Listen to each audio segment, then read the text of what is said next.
วนให้คิดอนิจจังทุกสิ่งไม่ยั่งยืนจีรังย่อมผุพังตามกาลเวลาจะฝืนให้ยั่งยืนจนสิ้นโลกาอย่าได้หวังดังปรารถนาองค์พระพุทธาท่านตรัสสอนไว้เกิดแล้วคงไม่แคล้วต้องชราแก่อาคราวแก่สมปัญญาทั่วภารามีโถมไปเจ็บทุกข์ย่อมเวียนวนมีพ้นใครๆสัตว์โลกล้วนรู้แน่แก่ใจเกิดแก่เจ็บตายหลีกไปไม่พ้นใครหลงคิดหลงติดอัตตาว่าใจแจ้งกมลแม้นใครปลงได้คงสุขล้นชีวิตมีมองมนเกิดมาเป็นคนสมบูรณ์ดับหายเพียงร่างกายไว้ชีวาแต่กุศลผลกรรมทำมาย่อมแปลงค่ากลายเป็นทุนส่งผลให้ทุกคนเวียนวนไม่สูญสุขและทุกข์เป็นไปตามทุนที่พวกคุณได้ก่อทำมา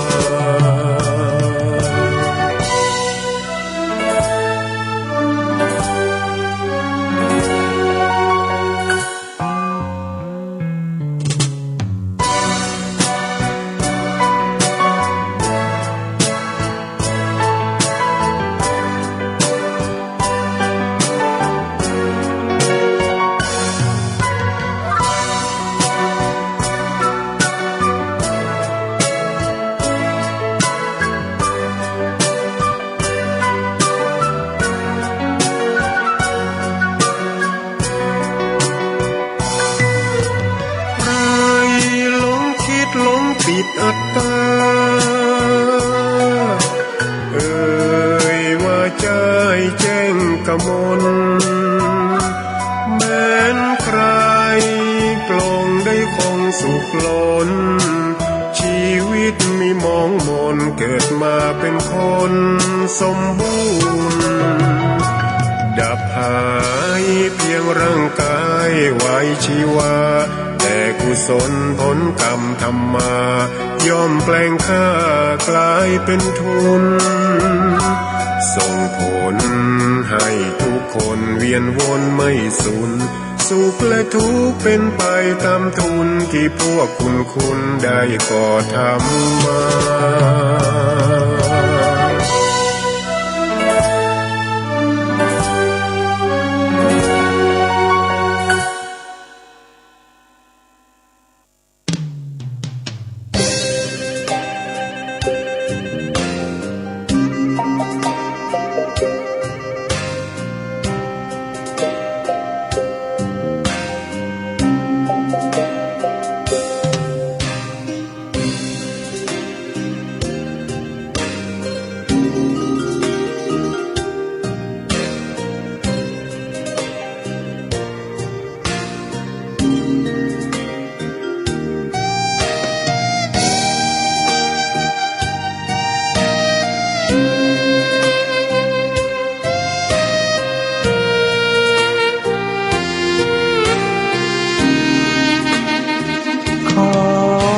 ตำนา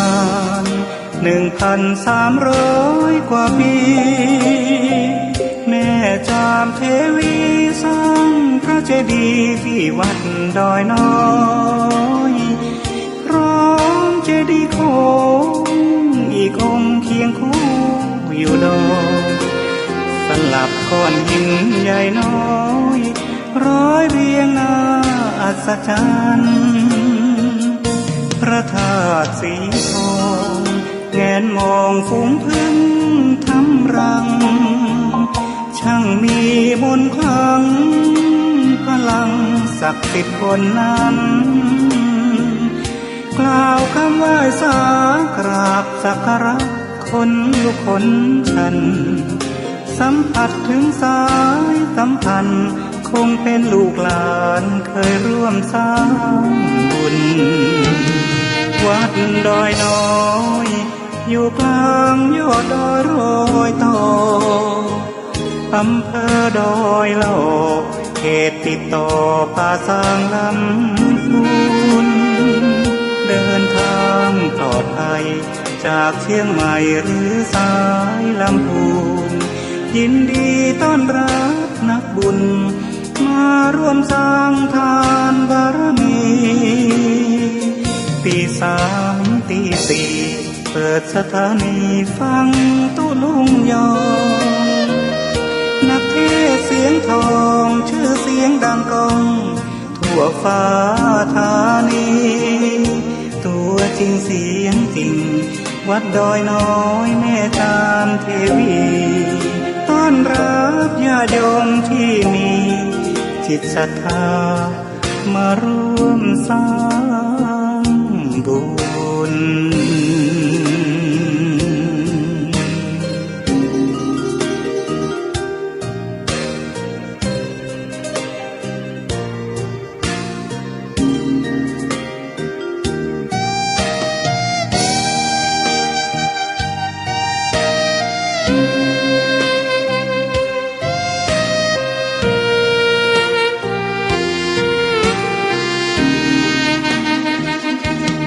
วัดดอยน้อยอยู่กลางยอดดอยโรยต่ออำเภอดอยเหล่าเขตติดต่อป่าสางลำพูนเดินทางปลอดภัยจากเชียงใหม่หรือสายลำพูนยินดีต้อนรับนักบุญมาร่วมสร้างทานบารมีตีสามตีสี่เปิดสถานีฟังตุลุงยอ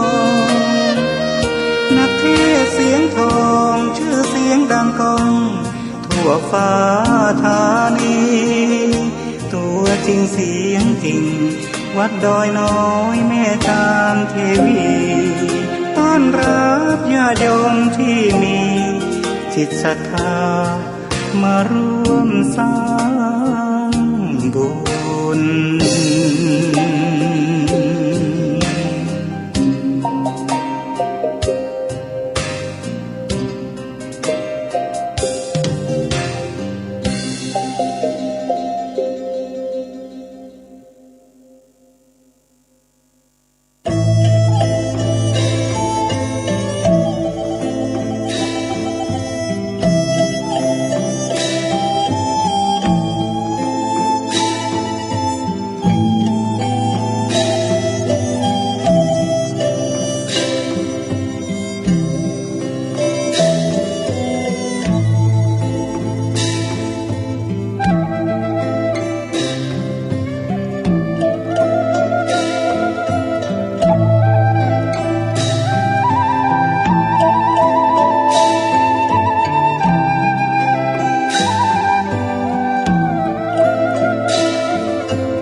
ขอ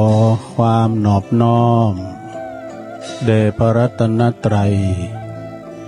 อันมีพระพุทธพระธรรมพระสงฆ์เป็นสรณะที่พึ่ง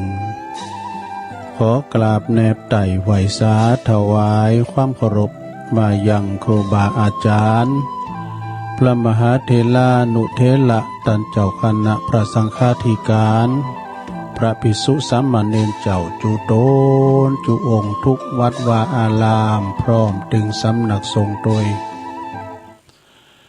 ขอความเจริญในธรรมเจริญปอนมายังบรรดาปอออกไม่ออกศรัทธาตันสาธุชนคนดีต่างหลายเนาะ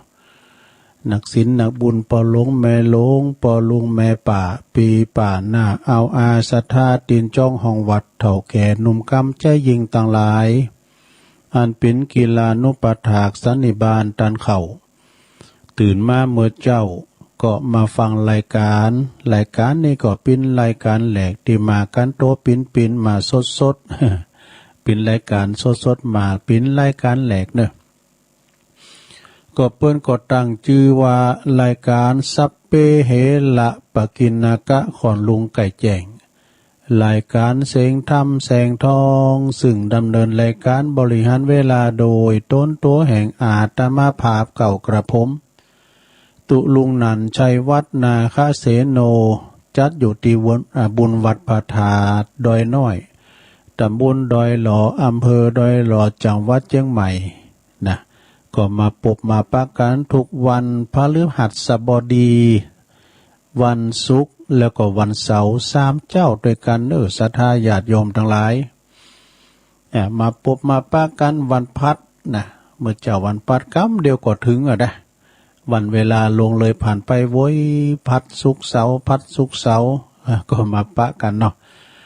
ตุลุงก็คุ้นคว้าทำการบ้านเอาอันนั้นหน่อยนี้หน่อยเปิ้นเราไปพองแล้วตุลุงมาเล่าลืมมันก็ซูนกันไปพองเนาะก็ฟังกันไปแก่งอมแก่เหงากันไปศรัทธาบางคนก็นอนบ่หลับบางคนก็ตื่นมาจับนะก็ฟังกันไปแก่งอมแก่เหงากันไปคติเตือนใจก็มีติมนติงานติหลินติโหก็เอามันผ่านไปนะอันใดดีมันดีเก็บดีใส่ก็เอาไปเนาะก่อนที่ตุลุงจะเอ่ยไปตังสถานีวิทยุเก่าสถานีเจ้านี่นะที่เป็นมีความหันความสำคัญตัง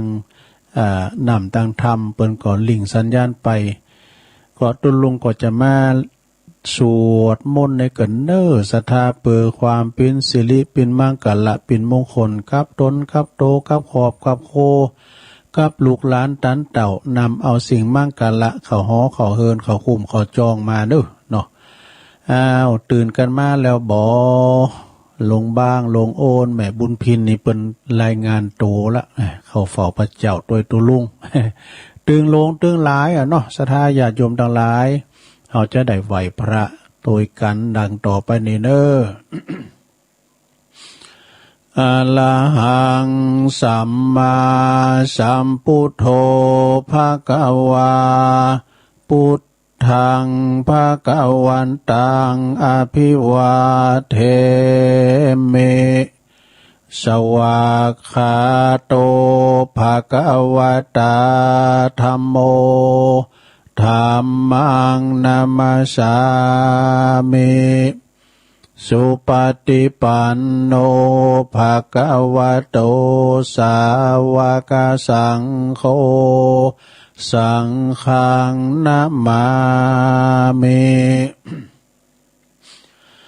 นะโมตัสสะภะคะวะโตอะระหะโตสัมมาสัมพุทธัสสะนะโมตัสสะภะคะวะโตอะระหะโตสัมมาสัมพุทธัสสะนะโมตัสสะภะคะวะโตอะระหะโตสัมมาสัมพุทธัสสะอิติปิโสภะคะวะอะระหังสัมมาสัมพุทโธวิจาจารณะสัมปันโนสุกะโตโลกะวิตูอนุตตโลปุริสตัมมาสาลาทิสัทธาเทวะมนุสสานังพุทโธภะคะวะติสวากขาโตภะคะวะตาธัมโมสันติติโกอากาลิโกเอหิปัสสิโกโอปันนะยิโกปัจจตังเวทิตาโปวินโยเหติสุปฏิปันโนภะคะวะโตสาวกสังโฆอุจจุปฏิปันโนภะคะวะโตสาวกสังโฆยายะปฏิปันโนภะคะวะโตสาวกสังโฆสาเมจิปฏิปันโนภะคะวะโตสาวกสังโฆ ยติตังจัตตาลิปุลิสะยุคาเนอัตตาปุลิสะปุคัลลาเอสัพพะกวะโตสาวกสังโฆอาหุนายโยปะหุนายโยตักขินายโยอัญจลิกาลนิโยอนุตตลังปุญญเขตังโลกัสสติจะยันโตโปธิยามุเลสกายานังนันติวัตตโนเอวังตวังวิจัยโยโหหิจยสุจยมังคัลเลอปาลาจิตะปันลังเกสีเสปัทวิปุคาเลอภิเสเกสัปปะพุทธานังอากาปะโตปโมทัตติสุนักกตังสุมังคลังสุปาภาตังสุโหติตังสุขโนสุโมโหโตจะสุยิถังพรหมจาริโสปะทะขินังกายกัมมังวาจากัมมังปะทะขินังปะทะขินังมโนกัมมังปณิทิเตปัทขินาปัทขินานิกัตวันนะลาพันตัเถปัทขิเนสัพพิติโยวิวัจจันตุสัพพะโลโกวินาศตุมาเตภวัตวันตรายโยสุขีติขายุโกภวะอภิวาตานาสีลิสันนิจังวุตตาปัจจายโนจัตตารโอธรรมาวัฏันติอายุวันโนสุขังปะลัง เอาแล้วนอศรัทธาญาติโยมทั้งหลายตุลุงก็ปิ้นเก้าปิ้นโหนำสวดมนต์ไปพุทธคุณธรรมคุณสังฆคุณขอคุณปฏิตไหลลัตนะผ่านแผ่วพระแก้วเจ้าตั้งสามประการเนาะจุงดลบันดาลมาปกป้องคุ้มครองรักษาวัดวาอารามคงเกี่ยวตั้งสามครูบาอาจารย์ประสงค์องค์สังฆเจ้ากับวัดกับว่าเนาะขอคืออยู่ดีมีสุขงอกงามไพบูรณ์ในพระศาสนาเผยแผ่สัจธรรมคำสอนขององค์พระสัมมาสัมพุทธเจ้านะ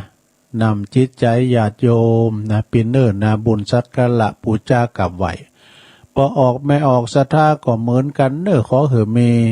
ความสุขกายสบายใจนะป่นหายพ้นจากภัย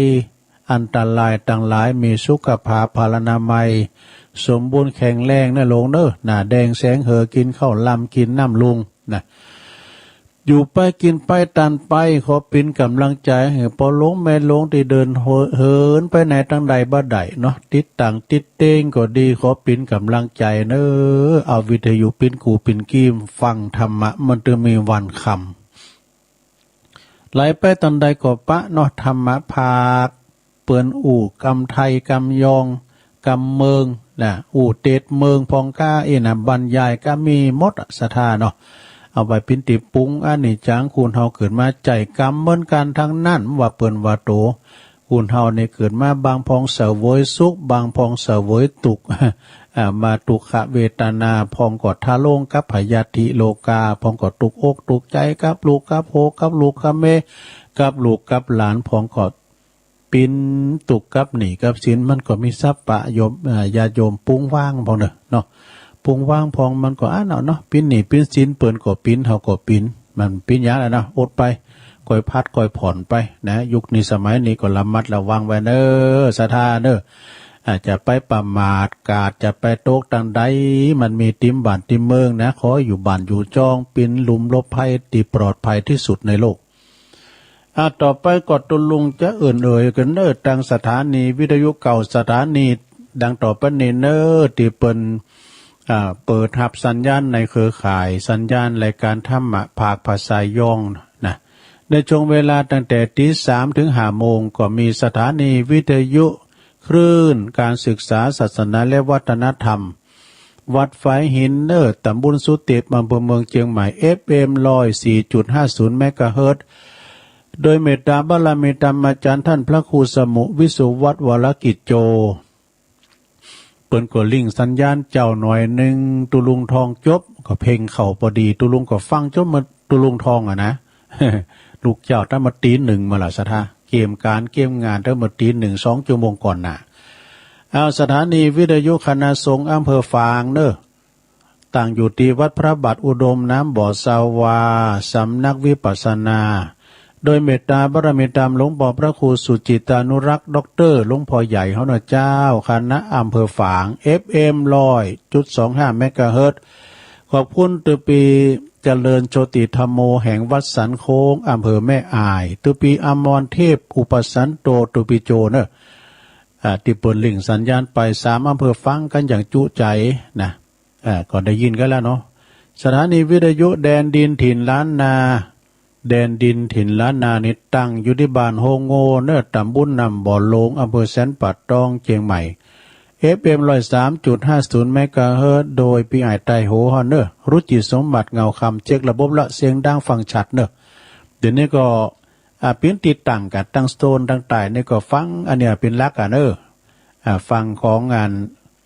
โฮโงเนี่ยนะ103.50เพราะว่าสถานีห้วยตองซักเขาก็เปิ้นซ่อมแซมอยู่นะสถานีวิทยุคลื่นธรรมะของชุมชนวัดห้วยตองสักตั้งอยู่ที่วัดห้วยตองซักตำบลหงเปาอำเภอจอมทอง FM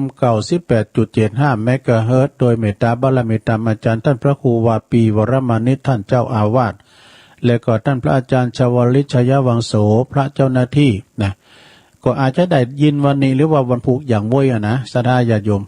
โอ๊ตเนอร์คุณเฒ่าปโตความดันขึ้น โทรมากันหลุนะสถานีวิทยุมนเสียงธรรมมนเสียงธรรมตั้งอยู่ที่วัดบุพารามตำบลช่างเครื่องนะ FM 106.25 เมกะเฮิรตซ์นี่แม่แจ่มเนอะโดยมีเมตตาบารมีธรรมหลวงพ่อพระครูมงคลวิสิทธิ์หลวงพ่อใหญ่เฮาเจ้าคณะอำเภอแม่แจ่มขอบคุณท่านพระปลัดอุทัยถึง2อุทัยด้วยเนอะสถานีวิทยุเน็กเนียลเรดิโอ FM 96.75 เมกะเฮิรตซ์ตั้งอยู่ที่บ้านจงตำบลทุ่งกวาวห้างหุ้นส่วนจำกัดอนุสรณ์เรดิโออำเภอเมืองปานจังหวัดลำปางเนอะสถานีวิทยุชุมชนคนเหนือเขื่อนนะฮะตั้งอยู่ที่บ้านดงดำอำเภอฮอด FM 90.75 เมกะเฮิรตซ์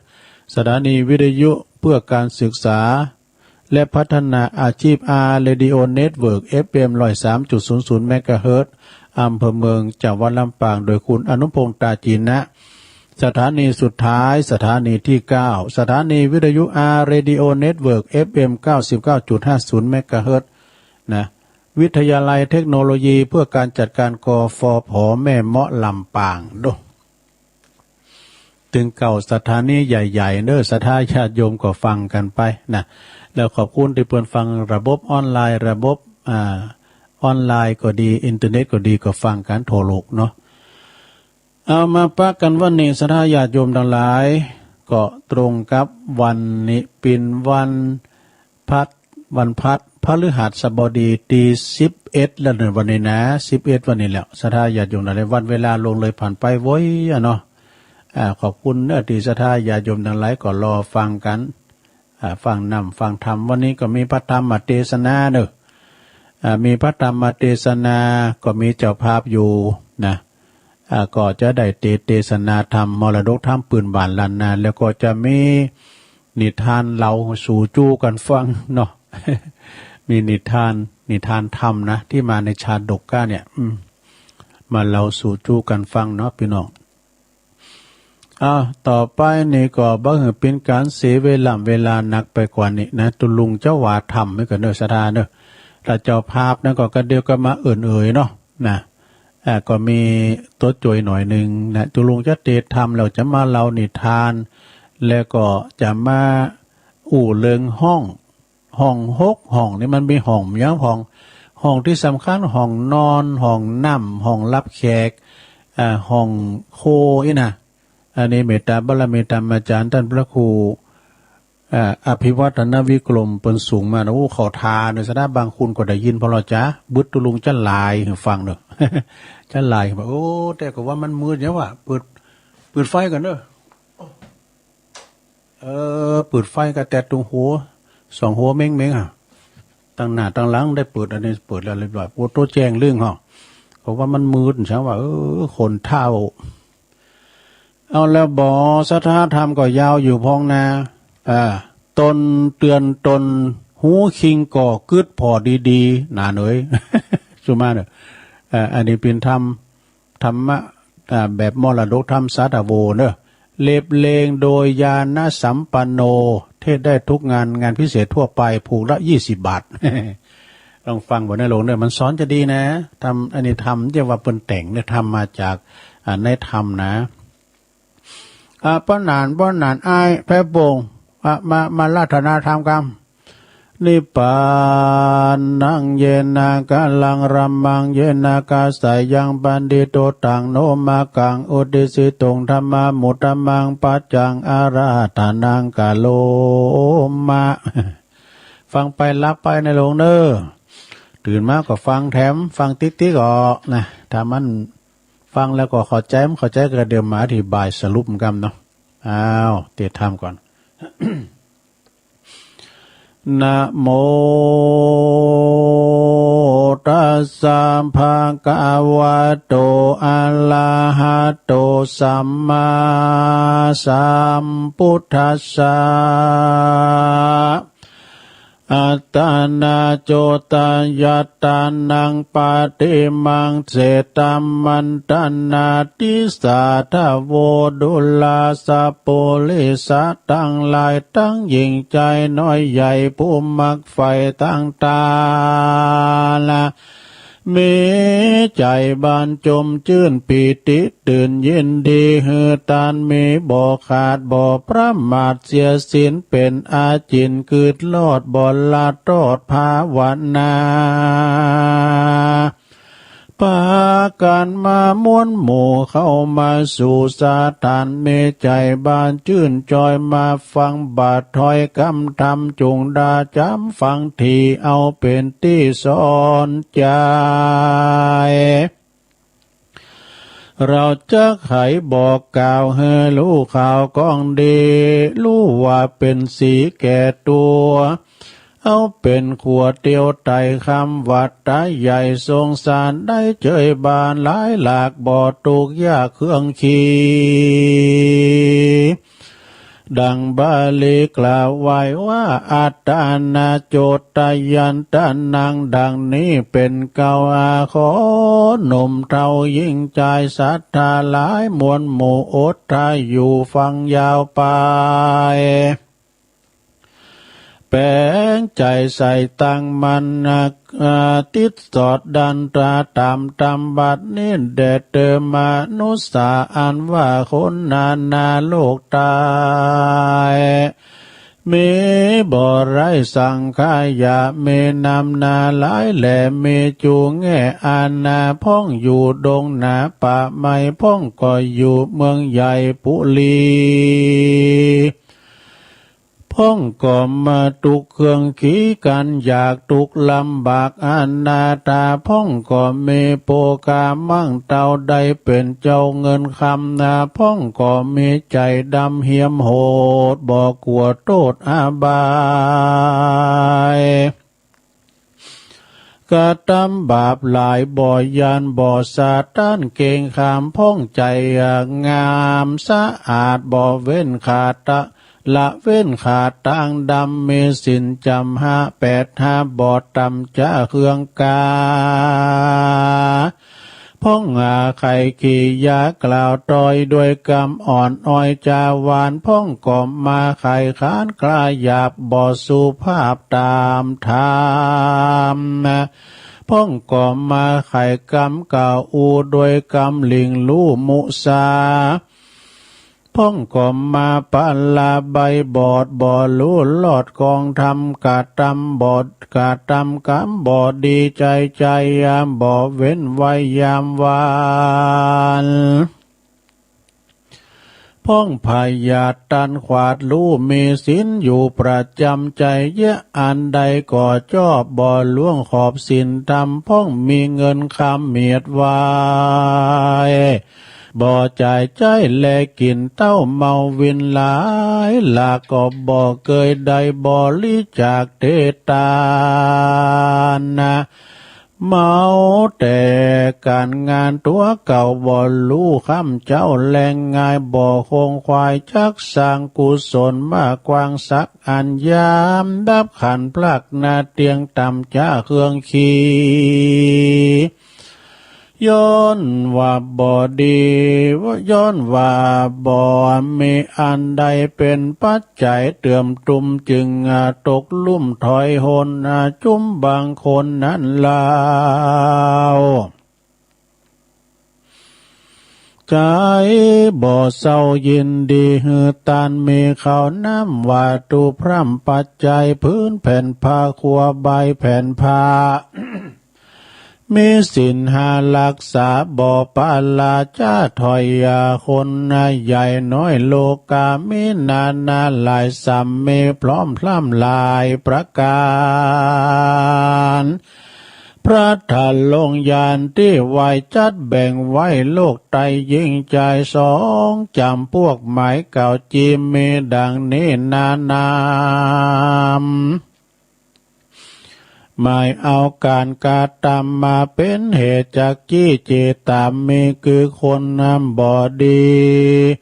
กล่าวอูกับคนดีหมู่หนึ่งใส่ขายกล่าวไว้ตามลายคนดีนั่นหมายเก่าจีดีอยู่ที่การงานมีใจบานชื่นจอยมีศีลจองห้อยกับตนได้อาสร้างกุศลบ่ขาดบ่ประมาทละสาบ่ปาละถอยจาบ่กาตำบาปกานา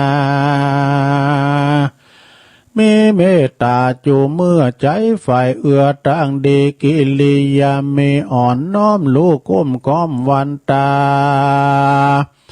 มีว่าจะสุภาพบอกกล่าวกำหยาบหมู่มาหมูกำเมืองกุละเว้นกำลวงเล่นบ่คายจากกรรมใดนั้นใส่บ่เฮอใดผิดทำตั้งหมวดดำลายโหดอันเป็นโทษเครื่องกาก็วางลาละวายต่างถอยไล่กานาคต่างถอยไล่ไก่เนบ่ยินดีลิงลูเตือนตนอยู่หูคิงก่อจุงเกิดพอยาวไก่ปัญญาไวสายสะอาดจี้ว่าเป็นนักปราชญ์คนดีนั่นแหละนาอันละว่าคนบ่ดีนั้นใส่หากกล่าวไว้ใครกาจาใครกาทำการใดน้อยมากย่อมพิษจากกองทำมีใจมัวดำบาปบายบ่เคยได้ทำบุญใจทาลุนเหียมโหดบ่กลัวโทษอาบายกาทำบาปหลายจะใจบ่เว้นไว้วันใดหันคนเข็นใจมาไกลก็มาขับไล่จำหนีหันเจียงจีหนุ่มเท้ามาปินที่บัดเข้าตามกองแสงถาลีป๋องกล่าวตานกล่าวว่าบอกเจ้าบ้านยิ่งใจว่าจีต่างงานลายหนุ่มเท้าเต้ากินข้าวสุนโยบ่อปัดปัวก่อสร้างบ่อเกิดอ้างการใดกินแล้วไปนอนจอดบ่อเกิดรอดยังการบ่กวนตานมากเต่าจักเสียเปล่าได้บุญตั้งหลายบุญบาปหลายนั่นใส่ไผ่บ่เคยได้เล็งหันนาโลกสวรรค์นั้นเราก็เป็นกรรมเล่าเมินมาเล่าว่าเหตุตานั่นโสดจักเสียประโยชน์ได้ตัวบ่หมายกาสร้างก่อสัมมาติต่อเตียนขวัญบ่เกยปันข้าวน้ำบ่มีสินพร่ำกับตัว เต้า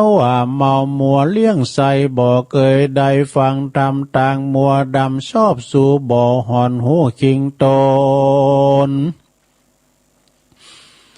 หลงเมาวนมืดบอดบ่รู้รอดวันใดนักปราชญาไขเก่าจีว่าคนพวกนี้กาลีหรือว่าเป็นคนบอดดีบาปบา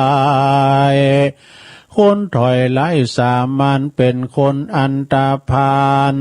เป็นคนผ่านไม้หมาดดังบาลีบทบาท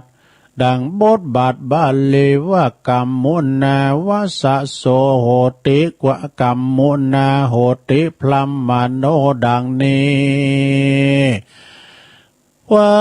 คนสัพปาลีกาลีหรือว่าคนบอดีนั่นโสดอย่าไปโทษภัยกับภัยหากเป็นนิสัยสร้างวายอันหากมาได้แก่กรรมอันตนได้กระทำมามากกวางได้ก่อสร้างกรรมกันว่าได้สร้างกรรมดำมากรรมดีก็บอกเครื่องขี้ต่ำก้อยได้จืนจ้อยเจยบานกันว่าสร้างบาปหานั้นสายย่อมร้อนไม่บ่อเหือดใดไม่เดือดเครื่องกานั่นแหละนาเหตุนั้นนาพระพุทธเจ้าจึงสอนคนหนุ่มเท่าใจยิงว่าหูคิงกึดลอดอย่าละตอดต่างตำหลีกต่างเว้นกรรมตัวกาอันถอยจ้าเมาวนตักเตือนตนบ่ขาดบ่พระมาทลาสาทุกเวลาค่ำเจ้าสัตที่เฝ้าตัวไปดังบาลีไขว่าอัตตานาโจตยัตตานังดังนี้ไขเก่าจีกรรมหมายว่าคนยิงใจใหญ่น้อยต่างฝ่ายห้อยเจยบันได้สำลานชาตินี้ลบหลีกลี่นิกายยังฝุ่งโพยภัยหลายหลากกว่าคือบ่อเหือตุกยากเครื่องขีการจักเป็นคนดีนั้นสายหรือว่าเป็นคนถอยไล่สามานาเป็นได้อาภันโศกเศร้าก็ย้อนว่ากรรมก็ย้อนตัวเก่ากะตามมาจุงเตือนอาตาตัวเก่ากันหนึ่งเล่าหันสายต่างอันใดบาปใบบ่อหอนไกลไปหาหนีวางลาลาตอดรีบกรรมมากอดกองดีเป็นวิธีไปสู่ยังที่อยู่ในละปานนั่นแหละนาอันละว่าการกระทำดีนั้นโสดเหมือนมีคุณประโยชน์นั้นนำเป็นตังนำไปสู่ยังที่อยู่เกษมสีการกาดตำกรรมบ่ดีหยาบร้ายกรรมย่อมตอบใส่ตัวตันเฮือใดหันชาตินี้กันตายจากนี้เมืองคนก็ย่อมเอาตนไปเกิดอย่างที่อยู่อบายเป็นทุกข์หลายเหลือแลบ่เว้นแว่คืนวันนั้นแหละนาเหตุนั้นคนเรายิงใจน้อยใหญ่จุงกันหนึ่งค่อยเตือนตนว่าเหือบ่เหือเมาวนหลิงรู้กันหนึ่งอู้หูคิงก่อจุงเกิดพอเหือดีดีสาที่มีเกิดลอดบ่อลาตอดลาสาคนเกิดมาโลกลาชักต่ำจ้าสามานได้อาผ่านการอยากทุกข์ลำบากเครื่องขี่ก็ย้อนกาดตำบ่อดีถอยไล่บ่อตัวไตกองศีลพิษอาจินกองตำลู่เว้นยังกาดตำการบาปอันกายหยาบตัวไปกาดังนี้โบราณไขกะอูว่ากรรมลิงว่ากรรมรู้ท่วมหัวอย่าเอาก็ยังเอาตัวบ่รอดมักแอวสอดตั้งถอยมีใจจองหอยต่างดำบ่มีทำจองกองตกเลยตกต้องห้องแห่งตันหาจักจองปาไปสู่ยังที่อยู่อเวจีเ เป็นตุกขี่มาดไม่รำบ่เว้นไว้วันใดแลนาปันดังคนน้อยใหญ่ยิ่งใจมีสติหลายหมายขวาดรู้เตือนตนอยู่วันยามต่างดีงามต่างดีงามมีได้พ้องพิจารณาส่องตัวเราบ่มัวเมาหลอกเล่นลบมาหลีกเว้นไกลหนีกันว่ากาตำบ่อดีนั่นโสดจักมีโทษกับตัวอย่าเมามัวกาดางลาห่างนี้ไกลแล้วว่าใส่ใจสร้างก่อกาตำจะดีต่อนาบ่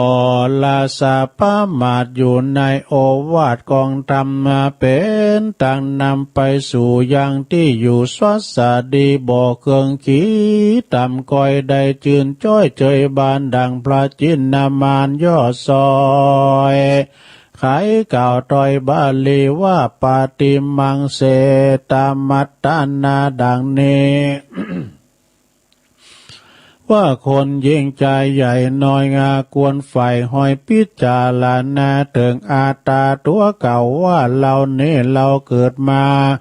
เอากำเนิดเป็นคนมีตัวตนผ่องแผ้วบุญเป็นบุญแล้วนานนำนาเหตุนั้นนาเหล่านี้ควรหลีกลี่เวรกรรมดันอันมัวดำถอยจาคือว่าบาปกานาแล้วก็หันมาก่อสร้างแต่ตาต่างดีจักสุขีเมื่อซอยได้จืนจ้อยไปลูนก็มีด้วยประการดังกล่าว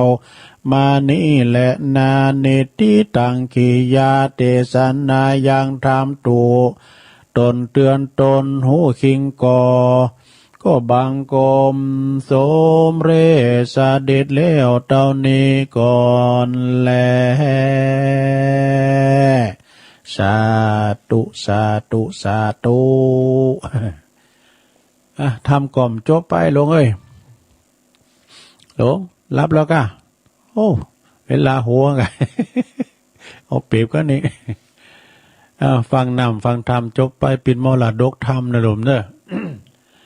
ฟังจบไปแล้วนะในธรรมเนี่ยเพิ่นก็บอกไว้สองอย่างถ้าทำดีก็เป็นอย่างอั้นทำบดีก็เป็นอย่างอี้กันเนาะ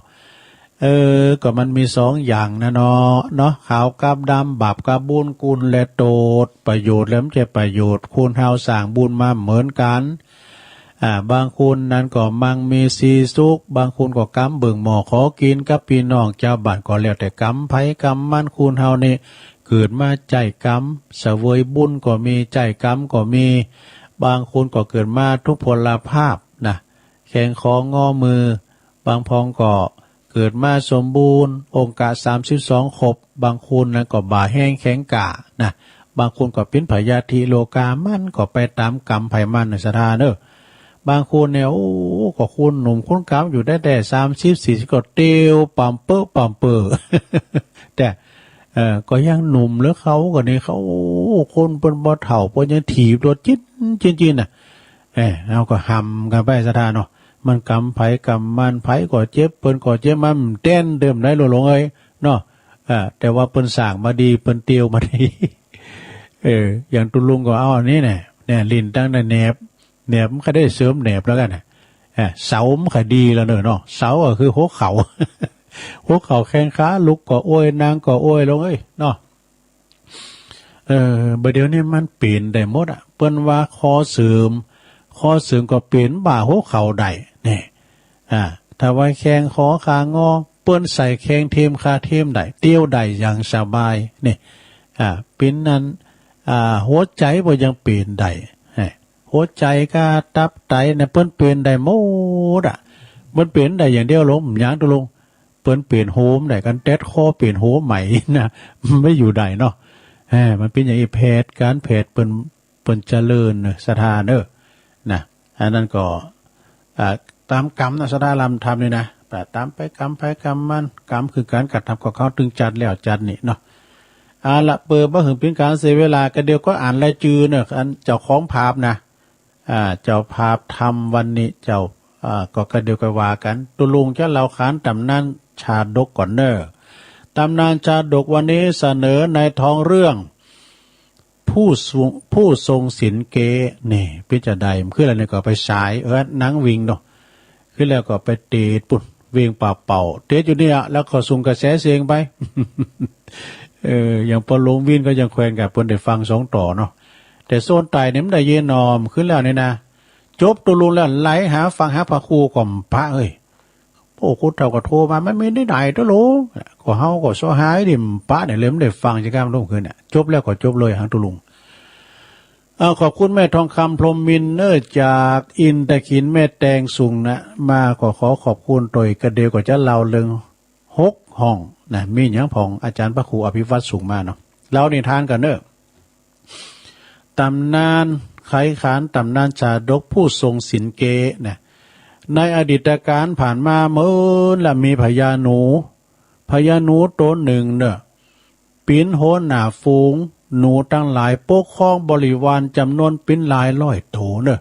พำนักอาศัยอยู่แถวชายป่าแห่งหนึ่งใกล้กับเมืองปาลาณสี อยู่มาวันหนึ่งก็มีสุนัขจิ้งจอกตัวหนึ่ง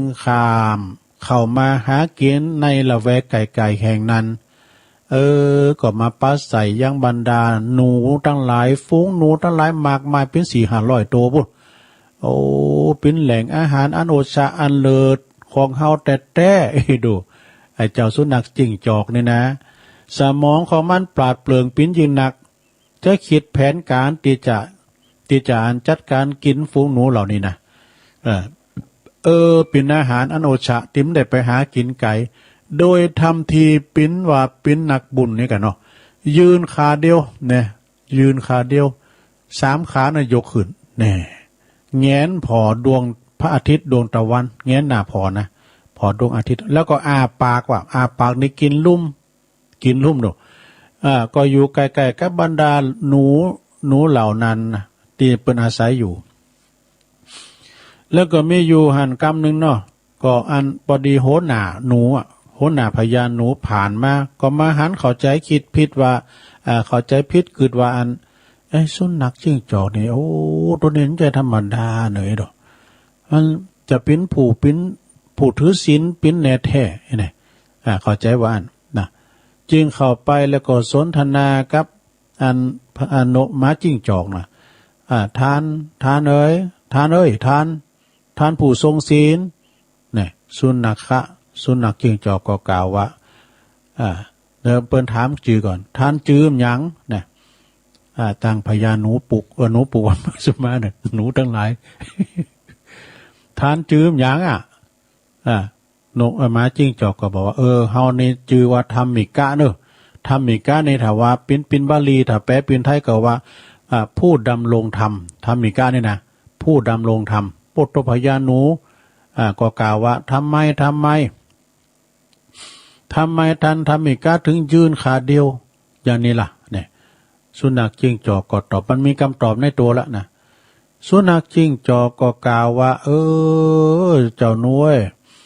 ที่ข้าพเจ้าต้องทำทีว่ายืนขาเดียวนี่นะ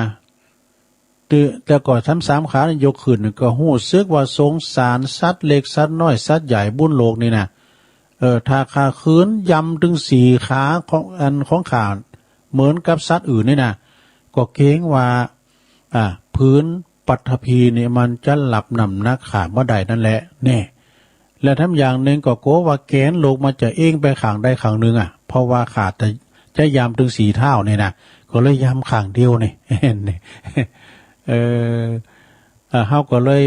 พยายามฝืนยืนโดยขาข้างเดียวอย่างนี้อย่างที่เจ้าหันนี่แหละนี่นะพญาหนูพญาหนูก็กล่าวว่าแล้วจำเป็นต้องอาปากด้วยกะนี่อันอาปากนี่ก็เจ้าสุนัขจิ้งจอกมันก็บอกว่า ที่ข้าพเจ้าอาปากนี่ก็คือเป็นการจำศีลอย่างหนึ่งนะมาจิ้งจอกก็บอกจำศีลจำเป็นที่จะต้องอาปากเลยเพราะว่าข้าพเจ้านี่บ่กินสัตว์หยังสักอย่างนะมังสวิรัติกินลุ่มเป็นอาหารว่ะโดอาปากฮับลุ่มเป็นอาหารว่ะ กินกะลุมอย่างอื่นเรื่องแบบกินบัดแต่ต้องลาบสาเนี่ยมันกินสักตัว กินกะลุมอ่ะนอกจากลุมแล้วถ้าอ่านกินอย่างสักอย่างแน่พญานุก็ซ้ำเจอมาเรื่อยๆพญานุก็เลยถามไปทำขอหนึ่งว่าแล้วทำไมต้องดูดวงอาทิตย์ขอรับไม่หรอกเจ้าสุนัขจิ้งจอกผู้ปาดเปิงก็กล่าวว่าสิ่งนี้แหละสำคัญเพราะเฮาตั้งใจจะไหวพระอาทิตย์ซึ่งได้จือว่าปิ้นเทพแห่งความแสงสว่างอยู่เสมอเนี่ยยังไงล่ะนี่เพื่อจางนั้นมีคำตอบในโตหรอกพญานุก็พอได้ฟังดังนั้นแล้วก็พูดตัวก็ยิ่งมั่นใจว่าปิ้นนักบุญนะครูบาแน่นอนสุมาเนี่ยปิ้นนักบุญแน่นอนอ่ะปดตัวป้าเปือนสุนัขของเปือนมาน่ะอันนี้แล้วอันป้าเจ้าหมูแม่วะนะพญานุปลุกนะอันนี้ในหอจับแหละผู้ทรงศีลแน่แต่แล้วอันนี้นะอย่างได้ก็อันจะเป็นผู้ทรงศีลเฮาเข้าใจแต่แรกแล้วว่าจะต้องเป็นผู้ทรงศีลสุนัขจิ้งจอกแล้วก็ในวันต่อมาพญานุเปิ้นก็ปาบริวารมาดอกบริวารมามากมายปดโตไต่เริ่มๆเนาะพญานุเปิ้นเอาหนูทั้งหลายหนูจิกหนูปลุกมาหมดมาอยู่หันเป็นประจำเพราะว่ามาทุกกรรมเจ้าทุกเย็นมาเปิดความเคารพว่าต่างฝ่ายเจ้าสุนัขจิ้งจอกหันเป็นการว่าแผนของเฮาในสำลิดผลแล้วสำลิดผลแล้วเฮ้ยนะก็กระยิมในใจกระยิมยิ้มยองนะพอซบโอกาสจึงแอบไปกินหนูกินหนูไปตัวหน่อยเพราะว่าหนูมันมาทำความเคารพพญานุมันก็นำไปก่อนหน้าดูแล้วไอ้แถวหลังนั่นก็เป็นอาหารอโรชาปองก้องมันว่ายหลังไปเนาะพญานกม้าม้าจิ้งจอกนั้นมันก็โตยหลังไปแล้วก็กินหนูไปที่ดีว่านะเป็นอาหารอโนชาของมันล่ะที่ในหนูโตอื่นๆก็บ่ละแคะละคายว่าเจ้าหมูเฮานี่หายไปติ๊กๆหายมีในหมดเนี่ยหมูตั้งใต้นั่นมันหายไปติ๊กๆเขาไปเอาที่ไหนซบไปเอาไหนจนกระทั่งจำนวนหนูที่มากมายก็ลดน้อยถอยลงไปเหลือกี่ร้อยตัวนี่นะลดน้อยถอยลงไป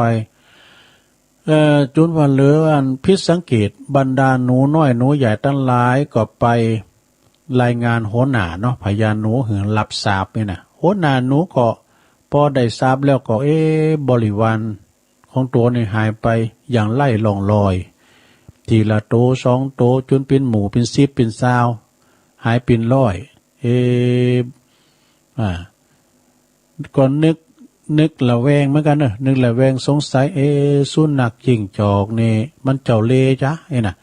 เกิดขึ้นมาทันทีว่าดังนั้นเปิดเป็นการคลายความสงสัยจึงเกิดจะจับพิษสุนัขจิ้งจอกนะมีอยู่หันวันหนึ่งหลังจากตีปลาเหล่าบริวารไปแสดงความเคารพต่อสุนัขจิ้งจอกเรียบร้อยแล้วเนาะขากลับนี่ขาปีกนะพญาหนูนี่ก็ตึงอาสาอยู่ล่างท้ายขบวนว่ะเอาสู้เขาไปก่อนหน้าแล้วขาอยู่ตั้งหลังนี่นะเหล่าบริวารก็ไปตั้งหน้าติ๊กก่อนหน้าแล้วสุนัขจิ้งจอกอันก็ซบโอกาสเนาะสุนัขจิ้งจอกก็ปลดตัวแปรสภาพปิ้นนักจากนางบุญมาเป็นผู้ร้ายแล้วลูก จะสวาบกินหนูน้อยหนูใหญ่กันเนาะสุนัขจิ้งจอกก็ซบโอกาสแล้วบอกว่าไล่ตะคุบปุดโตตะคุบนี่ก็ได้ต้นเยแฮย่านนี่นะเปลี่ยนว่าเจอกับอันพญานุกะเปิ้นวันเปิ้นนั้นระมัดระวังอยู่หั่นแล้วนะเปิ้นหูโตก่อนแล้วพญานุก็ระแวดระวังโตอยู่แล้วจึงปาเอาโตหลอดจากคิ้วของสุนัขจิ้งจอกไปได้แล้วก็ตะวาดด้วยเสียงอันดังออกมาว่าชาก่อนเจ้าสุนัขจิ้งจอกจอมเจ้าเลน่ะเจ้านี่เป็นว่าน่ะเนื้อใจเสือแล้วนี่ทำเป็นนักศีลนักบุญที่แต่เบื้องหลังนี่ก็ปิโตเป็นคุณใจดำอำมหิตกินลูกน้องของข้านี่เสียงไปจะหลายร้อยโตเพราะฉะนั้นวันนี้แหละเป็นวันสูเจ้าเขาจะดับจิตตายแล้วนะอย่าช้าอยู่ยาย หนูจะเป็นอีกเอกอะอย่าช้าอยู่ยายนอกจากนั้นแล้วก็โปโตเจ้าหนูเจ้าอันมาจิ้งจอกมันเต้นระวังตัวลุงมันพอมันเคยอ่ะดูจ จ้าพญาหนูก็กระโดดขึ้นคบคอหอยดูโอ้คอหอยหมาก็มีว่ะคบคอได้จนหลอดคอปุดปดโตหมาจิ้งจอกอดล้นทนมาไว้ดินกระเดกระเดียวอยู่ตีปืนดินนั่นเองเซตเดสโมเรตายเนี่ยอันนี้หลังจากที่ว่ามาจิ้งจอกแสงทำปิ้นผู้ทรงศีลตีแต่จริงแล้วก็หลอกกินพวกหนูนั่นเองว่าแล้วก็เปิ้นก็กระโดดเขาคบคอนะเรื่องนี้ก็จบไปศรัทธาญาติโยมทั้งหลายเนาะนับตั้งแต่นั้นมาปิ้นตุนมาบรรดาหนูทั้งหลายก็มีชีวิตอยู่รอดปลอดภัยห่างไกลจากโควิดเนาะไปมีให้เห็นได้โควิดห่างไกลจากสุนัขจิ้งจอกอยู่สงบสุขบ่มีภัยอันใดมาแผ่วผ่านหือปิ้นตีหวัดระแวงอีกต่อไปจบเนาะขอบคุณเนอแม่ทองคำพรหมินทร์ตีสูงมากเนาะแล้วยังมีทำร้ายเลืองอยู่นะสตาวันต่อๆไปก็เอานำเสนอแถมนี่เนาะก็เป็นข้อคิดอย่างหนึ่งนะสตาญาติโยมอะไรเนาะข้อคิดอย่างหนึ่งเพราะว่าฉะนั้นถ้าว่าปิ้นผู้นำเนี่ยจะต้องสังเกตการเนาะสังเกตการว่าปิ้นจะได้ลุงน้องเฮายังหายไปเปิ้นก็มาสังเกตการถ้าว่าโหดหนามระวาดระแวงนี่นะบัดสงสัยเนาะก็จะเสียเป็นอาหารของเจ้าสุนัขจิ้งจอกอย่างแน่นอนเนาะฉะนั้นก็การดำเนินชีวิตเฮาก็ต้องระมัดระวังนะสดาญาติโยมเนาะเอาต่อไปนี่เฮาจะเนมก้ามหนึ่งเนาะจะถึง4 โมงละสดาวันนี้ก็จะเสนอคำว่า6 ห้องชีวิตเนรมิตนิสัยนี่สดาบางพงก็ได้ยินละอันนี้ก็กราบขอบคุณในเมตตาท่านอาจารย์พระครูอภิวัฒนวิกรมเปิ้นสูงมาปุตโตอันนี้ก็โมนในโลกเนอะเรื่องห้องนะคุณเฮามันมีห้องเหมือนกันว่าห้องนอนห้องสังนี่นะเปิ้นบอกว่าชีวิตในแต่ละวันแต่ละบุคคลจำเป็นต้องปึงอิงอาศัยปัจจัยทั้ง4เนอะกล่าวคือข้าวยาข้าวผ่ายาบานโดยเฉพาะอย่างยิ่งนะที่อยู่ที่อาศัยของเฮาเนี่ยที่พักที่ผ่อนนี่นะตลอดถึงประกอบที่เฮาจะได้ถึงประกอบกิจกรรมอื่นๆนะที่สำคัญอย่างยิ่งที่เจ้าบ้านจะขาดที่บ่ได้นั่นก็คือห้องทั้ง6 ห้องนี่ได้แก่ห้องอย่างหนึ่งเนอะห้องนอนเหลือพอต้องล้างตรงปิ้นโมงกระต่าย มี3 ห้องนอนนะดูว่าห้องนอนคนจนมี3 โมงกันเนอะตัวลุงก็ถ้าว่าเป็นวันเสาร์วันติดนี่ไปนอนห้องใหม่ปืนไต่ทุนห้องหลวงพ่อแต่ว่าวันจันทร์วันการก็ไปนอนกุฏิหลังเก่า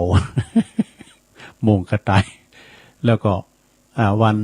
ปุดพัดซุกนะก็มานอนที่เนี่ยอยู่เก่ากลางข้อที่1ห้องนอนนะซะได้เนี่ยห้องนอนปิ้นห้องที่พักผ่อนหลังจากเขาตรากตรำทำงานมาทั้งวันเรียบร้อยต้องเป็นห้องที่สะอาดนะสบายห้องสะอาดสบายหรือไม่เขาต้องพอด้วยนะบางพองเนี่ยโอ้ศรัทธาญาติโยมพองก็เป็นหักหมาหักแมวตุลุงนี่ก็หักหมาแมวก็หักเหมือนกันแต่มันขึ้นดอยมันได้หมามาหลายติดจำเจอก็มันไปขี่เฮก็อย่างนั้นมันอากาศไม่ค่อยดีนะแล้วก็ไปปิดห้องพี่น้องเปิดได้พองเนอะใครมีมุ้งรถก็ใครป่องนะคือมันอากาศระบายเนาะก็มันอึดอัดนะห้องนอนเนอะสนะต่อไปห้องที่2ห้องน้ำมีห้องน้ำนี่สำคัญนะโลเนอะห้องน้ำนะก็มันห้องไกลก็เตียวไปกอยเตียวไปถ้าห้องจูหันนี่ก็ดีห้องที่มันจูหันนี่มันก็ในห้องน้ำนี่เพิ่งมันมืนเนอะเพิ่งมันมืนเห็นมันจ้าไว้คุ้นเฮาที่มันลุ่มห้องน้ำนี่ไม่ร้ายนะสนะไปลุ่มห้องน้ำไปฟุบอยู่ในห้องน้ำนี่นะแล้วก็ต้องเปิดไฟไว้มันต้องล็อกกระแจลงนะเข้าห้องน้ำมันต้องล็อกตัวลุงน้ำล็อกซะเตอเนาะห้องนอนย้ำเหล่าล็อกเนี่ยแต่ลุงไปนอนห้องกุฏิเก่ามันก็กุฏิใหม่มันก็น่ะถึงล็อกเนาะอันที่ห้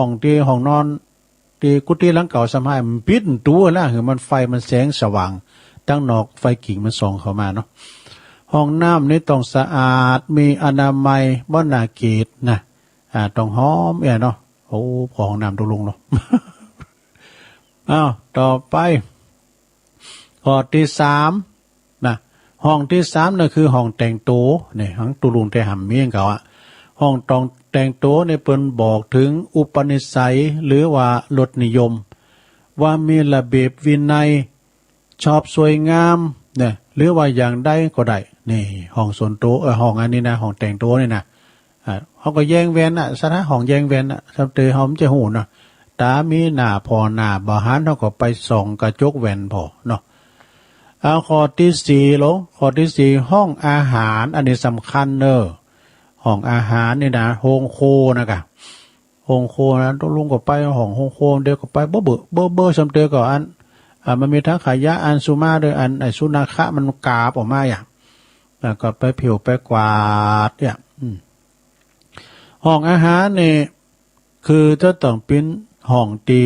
สำคัญมากเลยจะต้องสะอาดบรรยากาศต้องดีบ่เลอะเทอะเปื้อเปื้อนเนอะโธ่การห้องมันเลอะเทอะเปื้อเปื้อนในปุโรคิดสาคุ้มเป็นไรก็มันเป็นลำ เนาะห้องที่ห้าหัวใจห้องที่ห้าห้องที่ห้านี่ก็คือห้องทำงานนะลงเนอะห้องทำงานต้องสะอาดสะดวกแล้วก็เป็นระเบียบเรียบร้อยนี่ห้องทำงานนี่นะห้องที่หกสุดท้ายลงห้องรับแขกอันนี้สำคัญปิ้นหน้าปิ้นตาด้วยห้องนี้คือปิ้นหน้าปิ้นตาของเจ้าของหรือว่าปิ้นหน้าปิ้นตาบ้านสำคัญจำต้องสะอาดเพราะสะอาดตาเจริญวัยสะอาดใจเจริญสุขนี่นี่นะทั้งหมดทั้งปวงในบ่งบอกถึงรสนิยมแล้วก็อุปนิสัยของเจ้าของบ้านแล้วก็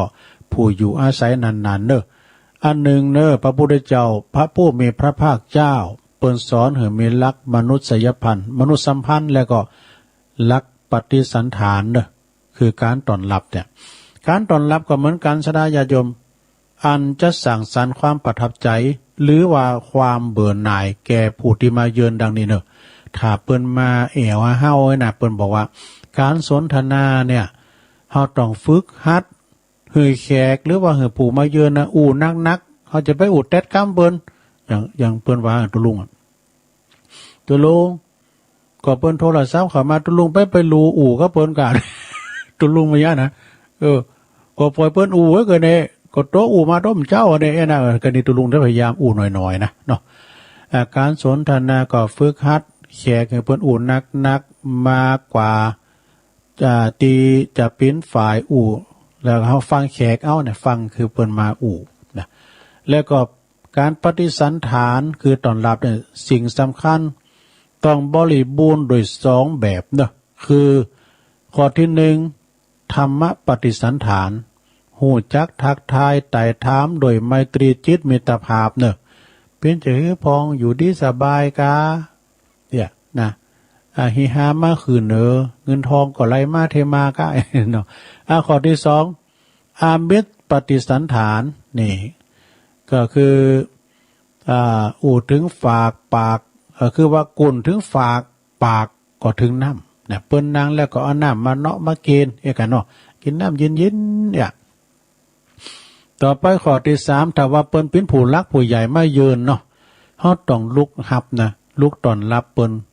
คือต้อนรับเปิ้นแล้วก็ถ้าเปิ้นกลับก็ไปสูงเปิ้นถึงรถเนี่ยหมายความว่าต้องรู้จักลุกขึ้นต้อนรับกลับก็ต้องไปส่งเนี่ยไปส่งถึงตีนรถข้ามอย่างไรกันข้อที่สี่ข้อที่สี่เจ้าของบ้านต้องยิ้มเนอะแป้งหน้ายิ้มบ่ใจว่าปิ้นหน้ายักษ์นะยิ้มแย้มแจ่มใสต้อนรับเปิ้นยิ้มนี่มันเป็นการที่ลงทุนหน่อยนะซะนะยิ้มไปเด้อนะตุลุงยิ้มงามตุลุงก็ยิ้มไปนะเนี่ยเพราะว่าเป็นการบั่นทอนบ่อนเท่าไปแป้งหน้าโศกแป้งหน้าจุพออย่างโง่โศกประมาณไปแป้งหน้าโศกแล้วลงเด้อยิ้มแย้มแจ่มใสปิยวาจาอุมนจาหวานลงเด้อข้อที่ห้านะ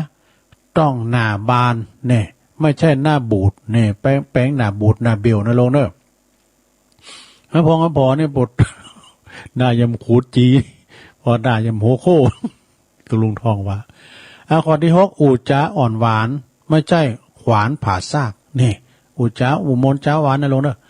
ข้อที่เจ็ดผู้ใหญ่หืมยั้งของคุณจ้าขอบคุณเนี่ยโอ้ยิน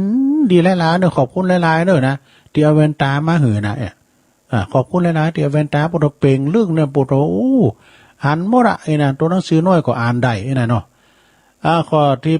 8ผู้น้อยฐานน้ำเอาของอย่ามาหือก็หูจักขอบใจเด้อลูกหลานเด้อขออันอีแม่อุ้ยก็ขอบอกขอบใจลูกหลานเด้อเนาะข้อที่9สุดท้ายลงหากว่ามีผิดพลาดก็จะต้องขอโทษขออภัยแม่หลวงก็โวยไปหน่อยเนาะแต่มันปากล่ามกำเลยก็ไปถือช้าแม่หลวงปอลงเด้อเนาะจะมีเสน่ห์คือความน่าฮักหรือมีเสน่ห์คือน่ารังเกียจขยะขยแยงก็ต้องพิจารณาตีกฎกติกามารยาทนะและองค์ประกอบดังต่อไปนี้เด้ออันหนึ่งหากเป็นการนัดหมายนัดหมายสิ่งสำคัญคือการตรงต่อเวลาอันนี้ความดีที่ควรคงไว้คือความตรงต่อเวลานั่นเองนี่การเอาไปไหนได้เปิ้นมาตามนัดเนี่ยเอาไปการอื่นเรื่องดีเนี่ยมันเป็นอย่างนั้นเนาะ แล้วก็เกษตรนะร้อนน่ะเอาไว้พุกเนาะเกษตรนะต่อไปจะอ่านและจือกันนะลงได้มีนิดหน่อยแล้วก็รายการอันนี้นะซะนะเปิ้นฝากประกาศรายการรายงานอย่างต่างๆก็เดียวขอขอบคุณวันนี้ก่อน เจ้าของภาพก็ขอบคุณตังปอเลียงนาลงเนอปอเลียงนาลงกิติวงศ์พร้อมครอบครัวทำบุญเป็นเจ้าภาพกันเตียดกันทำตันไปหาปอลงใกล้แม่จันเป่งกิติวงศ์ตันไปหาแม่ทองพัดสะอาดล้วนแล้วก็แม่ประกายคำกิติวงศ์ป่ามันเนอแต่เป็นเจ้าภาพในวันนี้ด้วยแล้วก็เจ้าภาพกันเทศขึ้นว่าวันนี้ก็แม่เพนขาวเตี้ยอันนี้เปิ้นก็ห้อยตัวยปอสมศักดิ์แม่เพนขาวเตี้ยจากปุ้นอันเวียงป่าเวียงน้องหล่องบันตาจ้างอันนี้เปิ้นตานไปหาปออุ้ยหน่อยปันแม่อุ้ยเงินจินาอีโดยนายอเนกก็ตานไปหาปอสอนชัยชัยกวินโดยเนาะแล้วก็มีแม่สีทรเปรมจิตบันน้องโบชัยปาการโดยเนื้อปิ้นจะภาพกันเตดโดยนะแล้วก็มีสถา ขอบคุณคุณแม่การดาศรีเนตรทางดวงเจียงใหม่โดยเปิ้นก็สนับสนุนอินเทอร์เน็ตโดยขอบคุณเนอะลุงอ้ายแม่น้อยอันนี้ลุงอ้ายแม่น้อย หีบทองเด้ออันนี้เปิ้นอยู่ปุ้นอยู่อันแม่ริมบุนะหอมกันเตดมา1ซองขอบคุณเนอะวันนั้นเปิ้นก็มาถึงบ้านถึงวัดถึงว่าเปิ้นจะไปตาลหลายตีเปิ้นไปตาลที่วัดน้องเฮงด้วยตาลกฐินว่านั่นน่ะพออายแม่น้อยหีบทองบริจาคการน้ำกาไฟวัดทั้ง1ซองเด้อขอบคุณวันนั้นเปิ้นก็เอาพริกหนุ่มมาตาลด้วยหลายอย่างปอสาธิตแม่สีทอนใจคำมันนี่เปิ้นอยู่บ้านดุงเนื้อหมูเก่าแม่ริมเนอทั้ง1ซองนะฮะแม่นิพาทูบหอมนี่เปิ้นทำบุญตานไปหาเทวบุตรเทวดาแล้วก็ตานไปหาแม่เขียวปอกองนินดีด้วยนะนินดีเนาะก็ทั้ง1ซองนางอัมพันติปปินอันนี้ก็ตานไปหาเทวบุตรเทวดานายสุวรรณทูบหอมด้วยเนอทั้ง1ซองนายสมโพธิ์อรุณีผ่องใสอันนี้เปิ้นมาทำบุญคล้ายวันเกิดของเปิ้นนะทำ1ซองเด้อเปิ้นเปิดบ้านเดิมบ่อยู่เชียงไฮ้ย้ายไปอยู่เชียงใหม่เด้อว่าวันเปิ้นจะทำบุญเปิ้นว่าทำบุญที่วัดที่มันเคยไปหันด้อยหน่อยก็เลยเลี้ยวรถเข้ามาว่ะ อันนี้ครอบครัวของงานพี่น้องวันนั้นไปช่วยงานที่วัดอันเหล่ายาวใต้ขอบคุณแม่โบคลีเนาะคำวังพลึกบ้านเหล่ายาวใต้ทำบุญอุทิศบุญกุศลไปหาปอหลงปันแม่หลงเอ่ยภูมิพงให้กันเนาะสุมาเด้อแล้วก็ปอลุ่งแจ้งปอหลงมูลแม่หลงสาคำวังพลึกโดยเนอะแม่โบคลีนี่เปิ้นก็มาสนทนาธรรมกับตุลุงเปิ้นก็ตั้งตุ่นกระบวนตั้งตุ่นนั้นหอมตาลไปแล้วตุลุงหอมตาลไปแล้วนะกฐินนะแล้วก็ไปลูกขึ้นโทรมาว่ะลูกบ่าวเปิ้นทำงานอยู่ตั้งกรุงเทพเปิ้นลูกเปิ้นขึ้นโอนมาทั้ง10,000นั่นใส่ถึง10,000นั่นล่ะบ่ได้10,000ปลายอ่ะขอบคุณของแม่โบคลีคำวังพลึกเลยนะขอบคุณนะแม่เด้อรวมตามบุญกันเตตุลุงทำ1ซองเนาะต่อไปก็แม่โบเรววงเติงแน่ แม่โบเลวงเตอร์นี่เปิ้นอยู่เหล่ายอดไต่ขันเตียตุลุง1 ซองอยู่หัวหลายนะดูเด้อเนี่ยแล้วก็เปิ้นตานลายซองอยู่ก็ป้าก็จะเอาหือเปิ้นแม่โบเลวงเติงนี่ก็รวมทำบุญการน้ำกาไฟโดยหน่อยทำ1 ซองเด้อแล้วก็ทำลายซองก็คอยเอาไปปุ่นที่วัดปากตั้งเจริญพุกก่อนเนาะแล้วก็มีตะเอียกะไปมีอ่ะ มีแล้วก็ขอบคุณเด้อที่เปิ้นรวมทำบุญกันเนาะแต่มันขาดตกบกพร่องไปก็สุบ้าอภัยเด้อเอาปอนเด้อกันเด้อเอาปอนเด้อกันเด้อแม่เพนหยาดน้ำเด้อยะทาวาลีวาหาปุลาปาลิปุเรนติสากาลังเอวเมวะอิโตตินังเปตานังอุปกปปติอิชิตังปฏิตังตุมหังคิปะเมวัสสมิจตุสเปปุเรนตุสังกปาจันโทปนาลโสยถามณีโจติลโสยถาสปีติโยวิวัจจันตุสปะโลโกวินาสตุมาเตภวัตวันตรายโยสุขีติคายุโกภวะอภิวาตานาสีริสนิจังวุธาปจายโนจัตตารโรธรรมาวัฏันติอายุวันโนสุขังปะลังเอาละเอิ่นประตังปอสมจิตสีใสเตือนเด้อพี่น้องแม่ศูนย์น้อยฟังเพิ่นก็ฟังอยู่อีวะปอมองพี่น้องใต้โดยแล้วก็ปอเกตทิยะเปิ้นอยู่มักกะยอนด้วยเนาะ แม่ฟังแม่ดีสุวรรณล้อมโดยแล้วก็เอิ่นประตังแม่นิดกวลีจากไล่ดงด้วยเนาะ ตั้งสายใต้นี่ก็อาจจะบ่ได้ยินเพราะว่าสถานีเฮายังบ่ดีเด้อเนาะแล้วก็ถ้าเพิ่นจางไหลเนี่ยคุณเฒ่าเพิ่นจางไหลเนี่ยก็จะได้ยินชัดเจนจากแดนดินถิ่นล้านนาเนาะขอประกาศข่าวสารงานบุญสักหน่อยนะโยมเด้อก็กาวันที่7เนี่ยก็แล้วไปจนหลายน่ะ กาวันที่7เนี่ยสิ่งไปจนหลายเนาะก็ว่างานบุญกฐินนะก็เพิ่นจะมีสุดท้ายก็วันที่19บ่ในลงเด้อก็ประกาศให้ตั้งวันที่9 มกรา9 มกราทางงานขอเชิญรวมทำบุญตานผาป่าสามัคคีในรายการธรรมะคลายเครียดเนื้อของคุณโดยการนำของคุณพิสมัยสุริโยดรนะพร้อมโดยคืน104.50ที่วัดไฟหินเนื้อเปิ้นจะมีการทำบุญสถานีในวันที่9 มกราเนื้อยังไกลอยู่ก็ได้ประกาศไปถึงวัน13-14ก็งานบุญรวมทำบุญเรียนเจิญรวมทำบุญนั้นตอดกฐินตอดกฐินสามัคคีเปิดสมทบทุนในการสร้างศาลาอเนกประสงค์วัดแม่โป่งวุ้นวัดแม่โป่งทำบุญแม่โป่งร้อยสะเก็ดเวลา9 โมงนะวัดของตูอุ้ย วัดตูอุ้ยครับบุญนะแม่โป่งร้อยสะเก็ดบุญวันที่14ก็วัดน้องผาขาวกฐินพี่น้องหลายปีเนี่ยในเมตตาบารมีตามอาจารย์พระครูสัทธิสารคุณบ้านของอาจารย์ชัยทองขันเขานะแม่หลวงสายฝนเขาเนี่ยนะวันที่13-14เนาะ14ก็ที่19นี่วัดสันเมืองนะวัดอาจารย์เน้นหลักก็กฐินเหมือนกันนะ13ก็ดงนิมิตกันเนาะดงนิมิตน้ำดิบน้อยดูมันจะเป็นวัดหอยอ่อด้วยนะเนาะดงนิมิตได้เพิ่นสร้างวิหารเนี่ยท่านอาจารย์พิเชษฐ์สิริพัทโทรองเจ้าคณะตำบลน้ำดิบตัวPMเขานะแล้วก็ในวันที่12-13กฐินที่วัดฝาดหลังอันนี้จุลกฐินเนอะหลวงพ่อก็ได้ไปเป็นประธานด้วยวันที่12-13ที่จุลกฐินที่วัดฝาดหลังอำเภอดอยหล่อเฮานี่แหละนะวันที่19น้ำตีแดง19ก็วันเดือนยี่ปิงพอดีก็งานกฐิน1 ปี1 วัด เพิ่นจะจัดกองบุญอยู่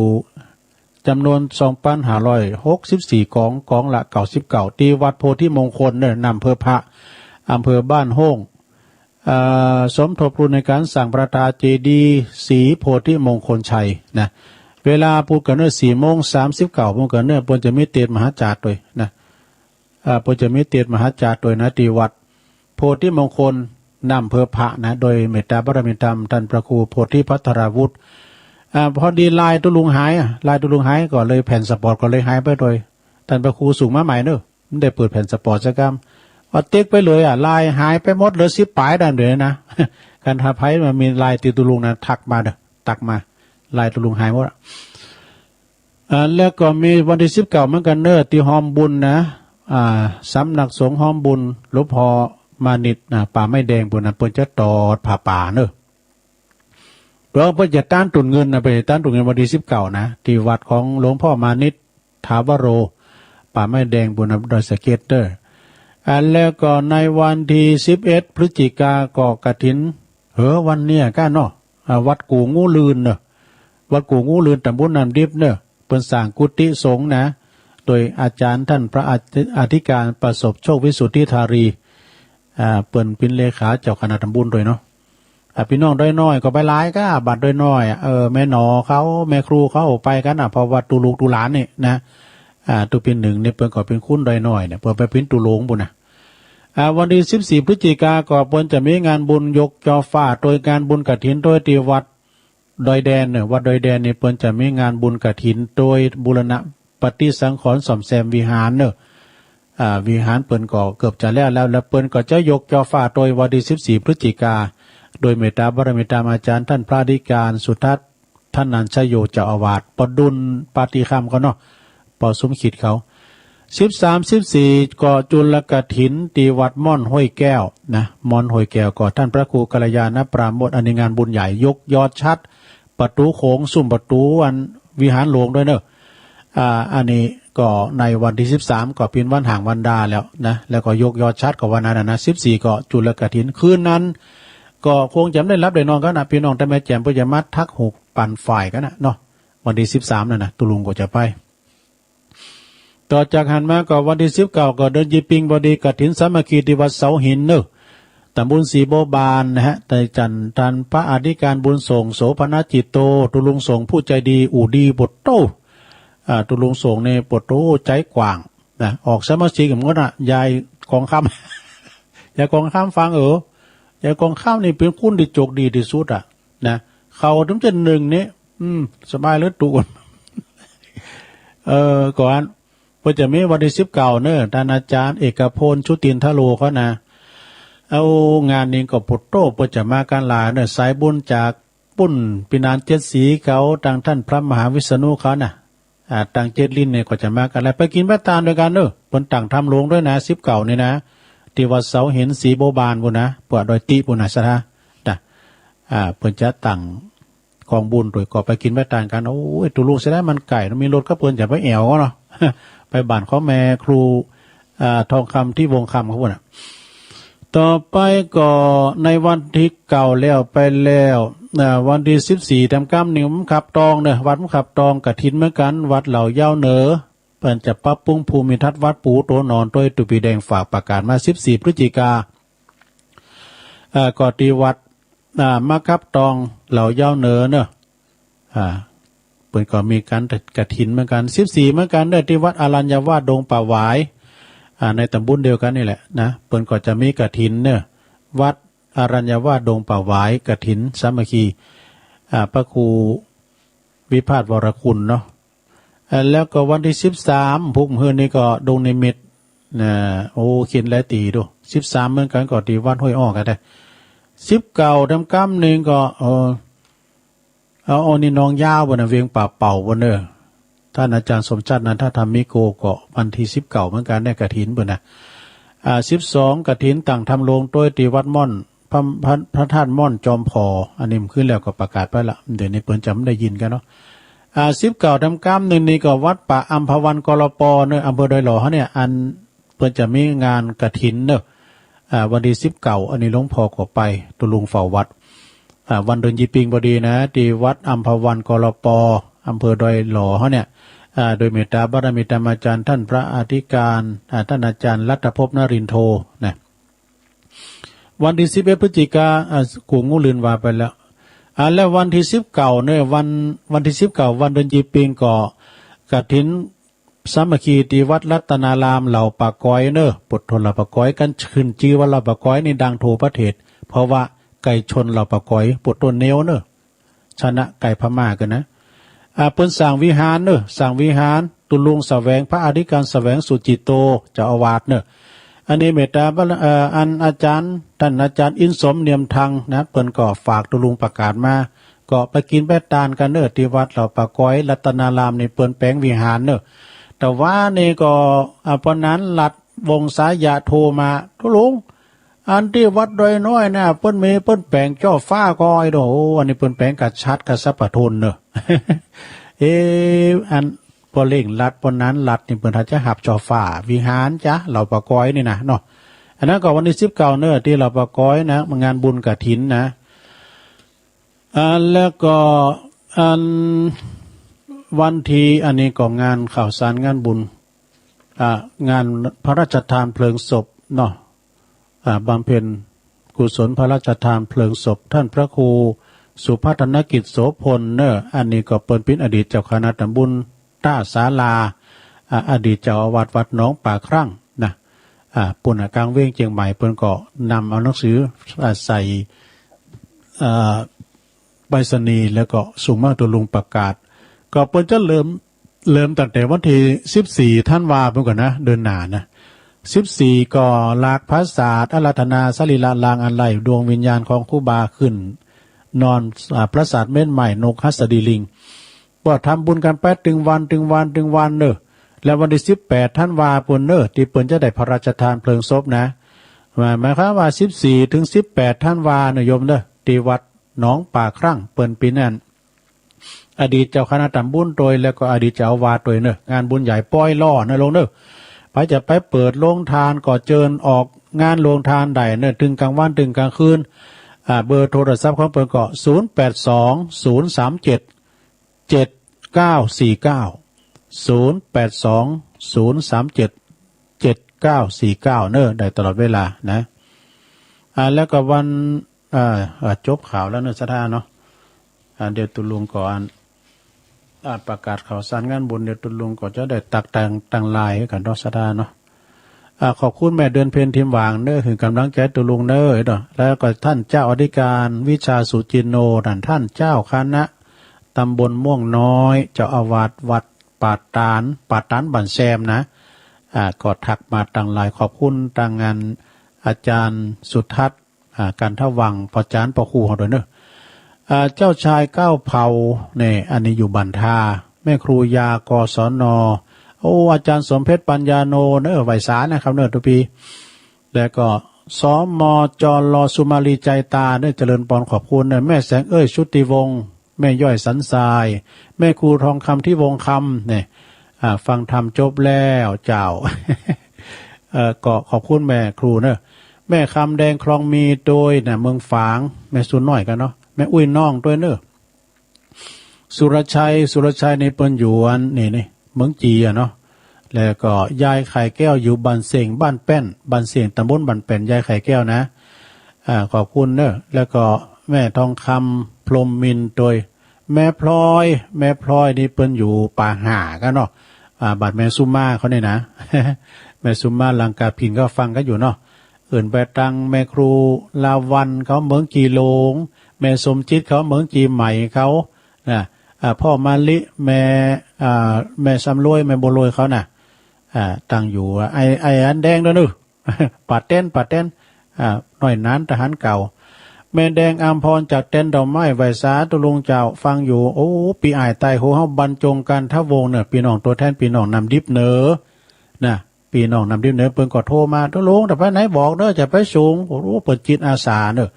แต่ไปหันมานี่เพราะว่าเปิ้นเคยต่างไอ้บรรจงเนี่ยเปิ้นขับรถสูงนักเรียนเนี่ยบ่โท20ปีปลายเปิ้นปวารณาว่าจะไปไหนก็บอกแม่พันทาวันนะบ่แม่ปุ่นเนอดอยสะเก็ดนะยายแดงดอกตาล้อมรัตนาป่วยหายดีแล้วเนาะอยู่ดีมีสุขนะแม่เด้อนวลนิดชาวชาติโดยโยมแม่นวลนิดเปิ้นก็ฟังอยู่แล้วก็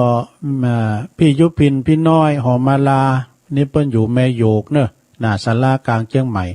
พี่น้องบ้านไกจิรพันธ์โมป้อปุตโตแม่ขจารบ่กันเด้อนี่นะอยู่น้องโบอันแม่ขจารกะไว้สาธุลุงเจ้าฟังอยู่เจ้าสาธุโอ้มาแล้วอันนี้ท่านพระครูโพธิภัทราวุฒินะก็ส่งงานเทปมาด้วยเด้อส่งตั้งลายวันนี้มันได้เปิดแผ่นสปอร์ตผลสกรรมแล้วก็เนี่ยอ่านบ่ได้ โอ้ปะครูเขาก็มาอาจารย์ชัยทองขันด้วยเนาะขอบคุณเนื่องจากน้องผักขาว แล้วก็ชมรมวิทยุสมัครเล่นซีบีวัดดอยหลังถ้ำนะนี่ก่อนชายน้อยประธานห้องศูนย์นกยุง601นะแล้วก็อันนี้ก็เจริญปอนขอบคุณศรัทธาที่เปิ้นรวมเข้ามาฟังรายการตุลุงวันนี้เนาะขอบคุณกูเสงกูสายเด้ออติเปิ้นโทรอติเปิ้นไลน์กันเข้ามาตอนนี้ไปตุลุงก็จะเช็คคืนเช็คสัญญาณนะลงเด้อ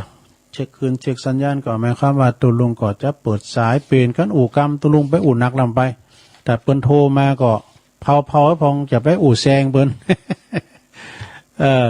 เจ้าขอโทษเนอะที่เปิ้นโทรกันมานะแม่น้อยก็คุณนะตุลุงเตะทำอยู่เล็บทำอยู่เลยกดวางขออันสุมาด้วยเจริญปอนเจ้าไหวตาเจ้ายายน้อยตัดนัดไม่น้อยผู้ของต่อขาธันวามหาราชสดีเห็นที่3 ตอนเนี่ยเนาะมันได้ประการกับการทำจะไปรัตนะเกี่ยว3 ประการตัวขามนหน่อยจะคอยใครการเป็นข่าวสำนานคุณพอเมเจ้าพอนั่นมีคุณชาวเอ็นเดอร์เก่าผิวภูเมเฮาเขารกกับคุณมาตา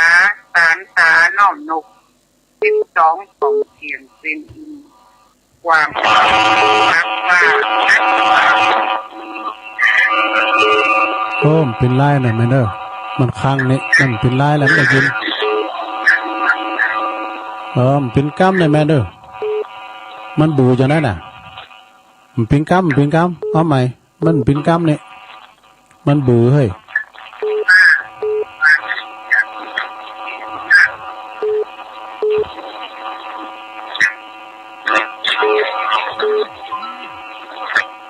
มันเป็นแต่ห้างเปิ่นบัวน้ำเจ้าห้างตัวลุงนะ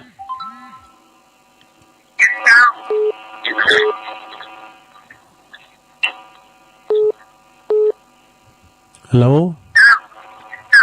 มันเบื่อนะแม่มันเจอว่ามันเบื่อบอกว่ามันได้ยินเสียงแม่เลยอะเอามาใหม่ละเจริญปอน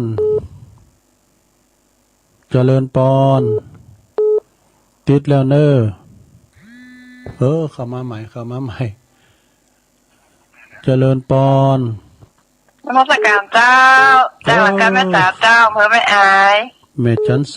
มเนาะอันอย่างเนี่ยสถานีเขาหาของแม่น้อยน่ะดังโว้ของแม่น้อยเขาไม่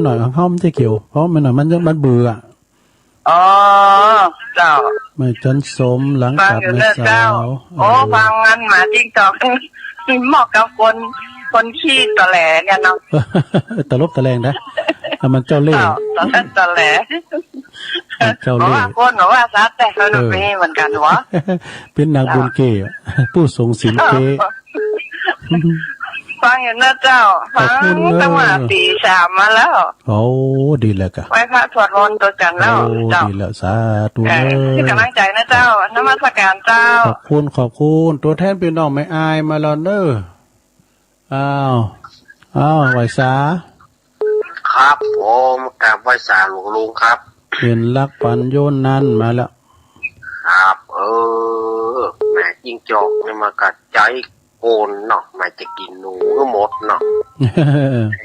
หนาวลมห่มฟ้ากินลมห่มฟ้าอีกได้กะ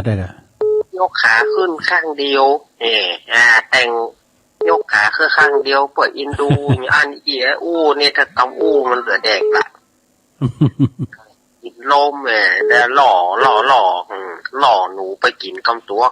ถ้าเจ้าปัญญาหรือว่าหัวหน้าหนูนี่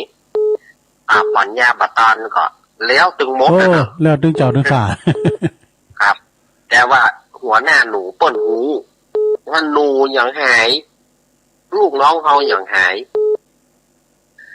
ต้องไปเพื่อได้ลองล้างท้ายไปไปป่าใส่แม่ถ้าพอไปว่าปลาตัวนี้แกบ่ผู้ทรงศีลเก้นี่แกสู้กับหนูก็คบตายไปมันจะมีน้อยนักที่ว่า หนูสามารถจะคบหมาตายเนาะมันน้อย มาครบเอาอันแกนข้อหมดนะ หลอดลุ่มหมอ ดูได้นะเที่ยวมันเลี่ยมหรอกเล็กมันจะคบ คร ได้ บเล็กได้ แต่เราจะชี้ก็ครบได้ ครับทำก็ม่วนเนอะทำก็ม่วนทำก็ปฏิเตือนอกเตือนใจหูคิงก็ทำประกอบม่วนแนะวันนี้ฟังแล้วได้คติกันนักเนอะครับผมนี่ฟังจากแดนดินทินล้านนานะครับ โอ้ชัดเจนเนาะชัดเจนแต่กะ ครับผมกลับไปสาวหลวงปู่ครับ ขอบคุณเนอสาธุสาธุสามเณรเอาลักปัญโยนันท์วัดสันเมืองเนอเปิดก่อนมาคือขอคิดเพิ่มเติมแถมวันที่19เนอเพื่อจะตรวจกฐินนะเจริญปอน อาจารย์เจ้าตะลุง อ๋อแม่พิมพ์เนาะ เจ้า แม่พิมพ์ปลาแดดมาแล้วเจ้าแล้วเน่ตั้งเพลงมาแล้วเจ้า โอ้ถูกเจ้าลูกโอ้ลืมประกาศไปหรอดอยนางแก้วพี่ยังพวกเจ้ากันเนอะม่อนพระศรีสองเมือง ถ้ากินดีเนอะ ขอบคุณหลายๆได้ไหมเนอะ เจ้าไว้สาเจ้า คือเปิ้นจะเข้ากำเริ่มตั้งแต่วันที่8 9 10 11 12กับบรรจุผาถาดเจริญปอน เจ้ากลับไว้สาเจ้าตะลุง โอ้แม่สายพินเนาะตุงสารดอนใจมาแล้ว อันวันนี้เอาข่าวเรื่องขอที่เล่าสักน้อยนะเจ้าเนาะเจ้าขออนุญาตนะนักปราชญ์ผู้ฮู้ครูบาอาจารย์ถ้ามันผิดมันขาดจะใดถ้าไปกินเด้อกำจ่อยกำซอเก็บมาคนใกล้เป็นของเก่าเกลือโบราณโอ้เฮอเปิ่นฮักอยากนักจักหวังโอ้เฮอเปิ่นจังกำเดียวก็ได้เจ้าบ้านโนนไหนเหมือนไฟเอาลูกคนเฮาบรรนุษย์ในโลกสงสารคนดีคนให้ก็คนเหมือนกันจับจ่ารำพันเฮอหูทีแจ้งบ้านใจว่าตัวใจพินโอเก่งแปลงกำเอาใจร้ายบ้านเมืองสมัยบัดเดียวจำให้คบกันกินเหล้าเมาเบียกินข้าวไปนักนิดใส่จังเสียหาเรื่องใส่เมียย้อนเบียย้อนเหล้ากินแล้วบัดนี้ป่อบัวหางเอามาห่วงลูกเมียกำเล้วกลัวจะปิกมาป่อราห่างแค่ป่อเด็กเกินคอนราตีพี่เข้าบ้านแล้วหน้าก็แดงจีกินเหล้าปุรีเหม็นเต็มในห้องย้อนห่วงปอดใจจึงเขียนข้าวกล้อมข้าขอวิงวอนเลิกเตะเหล้าเถื่อนเบียร์ไทยมันแปลงขึ้นเยอะดาวบาทจะได้เกิงแบนกินข้าวไปนักจ้างตายตับแข็งลงดำลงแดงก็ย้อนกินเหล้า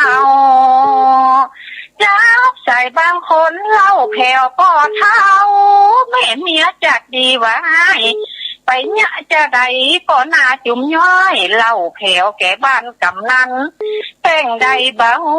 เป็นเธอเป็นฉันเมียตัวจัดงามหาว่าอีเท่าแต่แล้วนะลุงวะลุงเนาะเดี๋ยววันแม่ก็ไปเตยมาเจ้าเนาะวันหน้าก็ไปแทนเสียงอันสายไมค์ก็จะเข้ามาเนาะเจ้าเนาะโอ้ขอบคุณแม่สายพินหลายๆเลยลุงเนาะสาธุสาธุเจ้าขอบคุณเจ้าอันนี้เขาห้ำเนอสอนอกสอนใจขอบคุณแม่สายพินจังโซจังจ่อยประจำคืนเนาะเจริญปอนไหวสาการนมัสการครับโอ้ไหวสาตัวเบียโอ้ไหวสาเนอตัวปีสมเพชรปัญญาโนครับเมื่อเราไม่ได้โทรมาเกากักทำงานกระถิ่นมาแล้วกันฟังตลอดไหวสาครับผมว่าในวัดระเดนน่ะต้องลงไปกว่าคำนั้นฮะที่ไหนก่อนวัดระเดนครับวัดระเดนยกชัดต้องลงไปกว่าครับมันมาเต็ดในตำบลน่ะมาเต็ดเตียนวัดอันมอนห้วยแก้วเพิ่นก่อนนิมนต์เหมือนกันนะก็เลยผมจัด2ที่นะครับวัด14บ้านใหม่มีเจ้าดึงไม่ง่ายโอ้จะไปอันดอยแดนนะผมตีละครับมันได้บอกเขาบอกดูนะเพิ่นก็ฟังฮะกะไปตามที่หลังก็ได้ครับไปตามที่หลังก็ได้ปีนี้ปีครับจะโทรไปหาเพิ่นครับแต่วันที่ ตรงที่19ผมก็จะมีการเห็นธนาคารออมสินเวลาบ่ายครับวันที่19วันนี้เป็นครับดูโอ้ธนาคารมาเกินนี่ได้ธนาคารออมสินครับมันเป็นกลางแล้วเปิดค่าตัวลงว่าก็ว่ากันมามันโอ้วันที่หลานทำบุญหลานทานหลานเนี่ยการอยู่นะครับอ๋อดูดีกะโทษ19ลูกหลานโคหอมเมตตาครับประกาศสถาบันด้วยกันครับได้ประกาศแล้วค่าหมูจุ่ง่ายเลยครับโอ้ไปปิ้นอย่างก่อนเพี้ยแหละธนาคารแต่วันที่19นี่เป็นเวลาบ่ายครับอ๋อเวลาบ่ายจากธนาคารออมสินจากราชกิจครับจะประตอดครับโอ้ขอบคุณหลายๆแต่ประกาศกันเด้อครับแล้วก็วันที่2ของกิจการกุฏิครับโอ้วันที่2ตางกุฏิท่านว่าครับครับมีขึ้นในนิมนต์รุ่งเลยแต่ชื่อที่2 ครั้งว่ากับจะต้านให้หลวงพ่อขึ้นนอนไงอ๋อแต่กันเนาะเป็นกันเนาะจะเมตตาลงมาผมเมตตาที่2ท่านว่าจะขึ้นวันนิมนต์ไปครับนะครับไปสาการนมัสการครับสาธุครับอันนี้ท่านพระอาจารย์สมเพชรเนอปัญญาโนวัดป่าไผ่บ่อทองเด้อศรัทธาญาติโยมเปิดก็มีข่าวสารงานบุญฝากพวกจะประกาศถึงแถมเนาะเจริญปอนกลับไปสาครับตุลุงปอน้อยบุญปั่นมาแล้วโอ้ฟังหาตุลุงอยู่เด้องานสาระบอกแต่สัปปะโอสถแดงเก่าอ่ะมันเพราะว่ามันสเปเฮล่ะเนาะมันมีสเปเฮล่ะกำลังแต่ตุลุงเด้อโอ้ขอบคุณปอน้อยหลายๆเด้อมีวาสนาส่งจะได้ไปปะกันอยู่นอที่11 12ง้อด้วยนางแก้วเนอะผมกลับไปสาธุลุงเด้อเป็นกำลังใจตลอดเด้อขอบคุณปอน้อยเด้อนะโธ่อันนี้เนี่ยกินตานที่ไหนถึงหันไปตานเตียนไปหอมที่แม่จงดีเด้อศรัทธาเด้อโอ้กฐินไปก็ได้แต่ได้ว่ากฐินนั่นหลวงพ่อนะเจริญปอนกลับไปสาเจ้าตุลุงแม่สมภาษณ์เจ้าแม่สมภาษณ์เจ้าแต่ฟังเพลงเก่าก็ม่วนดีเพลงอมตะดอกสายเงินแตะตุลุงอ่ะที่ลุกที่เกิดพยายามติ๊กแต่ความเป็นก็เดินมาถึงติดเนาะยายพรยังติดไหนยายพรมันนั่งกดอยู่นี่อันนี้ติดถูกขังฟังธรรมะตุลุงแล้วมันโน้มันองค์มันใจโอ้แต่กะนิทานก็มนเนาะทำก็มนพระอาจารย์ได้หลักว่าทำนี่ซ้อนดีแต่ทำตนเตือนตนหูคิงก่อเลยนะพวกตุลุงก็ซ้อหาทับตุอุ้ยมาแถมเนาะต้องพอบุญปันสาธุขอบคุณแม่สมพัฒน์เด้อนี่ก็ลูกหลานของตุอุ้ยนั่นแหละนะแม่สมพัฒน์เขาอื่นประดาแม่ท่าด้วยเนอะแม่ท่าก็ประวัติเตี้ยไงนะอยู่ไม่ย่อยสันทรายเจริญปอนแม่ท่าเจ้าตุลุงแม่อุ้ยอินถ้าผมไม่เสียงทำเลยจะได้ฟังสร้างหาถ้าฟังเพลงกันตามเดินเนาะโอ้จะยังไงน่ะแม่สาวรับกินรับก้าน่ะกะโอ้แต่มึงฟังเปิลาอะไรจือกันวะเปิลาอะไรเซ็นกันฮะพี่ยังมันได้ยินอยู่ไปตั้งแต่แรกว่าจะจอกไปซ้ำๆเดินเดี๋ยวทำหมดซ้ำเดินจะไปฟังค่ะไม่ก็จะเงาหมายคิดถึงเสียงธรรมเนาะมันถึงแต่ไม่มาไหมมันจะเป็นในรูปอื่นจะเป็นทางดิจิตอลอยู่กับเสียงธรรมจึงเจ้าจึงคำแต่ว่าไม่ได้ยินนั่นทำครูวัดใส่บุญสักการลูกมันเป็นได้โมโหเจ้านี่นั่นแหละอันนี้นี่ได้ยินอยู่แต่ว่ามันขึ้นแล้วในการได้ยินของในธรรมะไม่ได้ยินนะยินดีแม่น้องเน้อบุญทักษาผูกฟังนะสาธุผูกก็ฟังแท้มันได้ยินกว่านี้เขาผมได้ยินจะเจริญปอนเจ้าไหวซาเจ้าเจ้ามันดังโลอันนี้ชัดเจนก็เจ้าชัดเจนดีอันเนี้ยเจ้าปิ้นก้อนของพระคุณของปอธันวามหาราชสดุดีเด่นที่3 ตอนเลยเจ้าเนาะเพราะมันไก่วันที่5 ธันวาแล้วมนัสการกราบการทันพระไตรรัตนะเกี่ยว3 ประการตัวขายายหน่อยจักปล่อยไข่สารปิ้นข่าวตำนานคุณปอเมเจ้าพอนั่นมีคุณสาวเนื้อเก่าอยู่คู เมเอาเคารพพระคุณมาตาสารสาน้อมนบ12กล่อมเกียงปิงอินกว้างกว่าฟากฟ้านักกว่าแผ่นดินหนากว่าแผ่นดินลึกกว่าน้ำกว้างน้ำใจเมตตาพอมาสันต่างพอที่แนวต่างคุณพอเมต้นสูงล้นกว่าคิดคือทิศเบื้องหน้าทุกคนลูกยังปึงฟ้าป่าปึงน่ะอยากฝนฟ้าปึงสายส้นทุกคนลุงใสคุณองค์ราชาประมาณบ่ได้โดดสิ่งใดเก่าย่ำชาติบาปาถ้าบ่มีนำจักอดใดทันใดราชามีแขวนหุมเด่นสดใสเปรียบหุมโหใสพุทธาลูกเต่าผู้โหมหักษาประชาไทยเจ้าคือลมสัดเข้าแห่งหลักเจ้ากำยองวันละกำนะเจ้าคำว่าเอามาเนาะนะเจ้าน้องภาษาไทยแปลว่าเอามาให้นะเจ้ากำเนี่ยกำมันละหูนะเจ้าภาษาไทยแปลว่าทิ้งกันนะเจ้าไว้ช้าเจ้าลาโหอร่อยเพเลยเนาะ ลืมประกาศไปวันที่13นะลงเนอ13ในงานบุญกฐินที่วัดปากตางเจริญเนอตุลุงก็จะได้ไปจุยเปิ้นนะ13แล้วก็เวลา 13 นาฬิกาเหมือนกันบ่าย 3 โมงก็แต่ตอนเจ้าทยอยกันไปในลงเนอเจริญปอนแตกได้สัตว์เจ้าตุลุงโอ้เบสิทอนเจ้าติดลึกหลายยกละ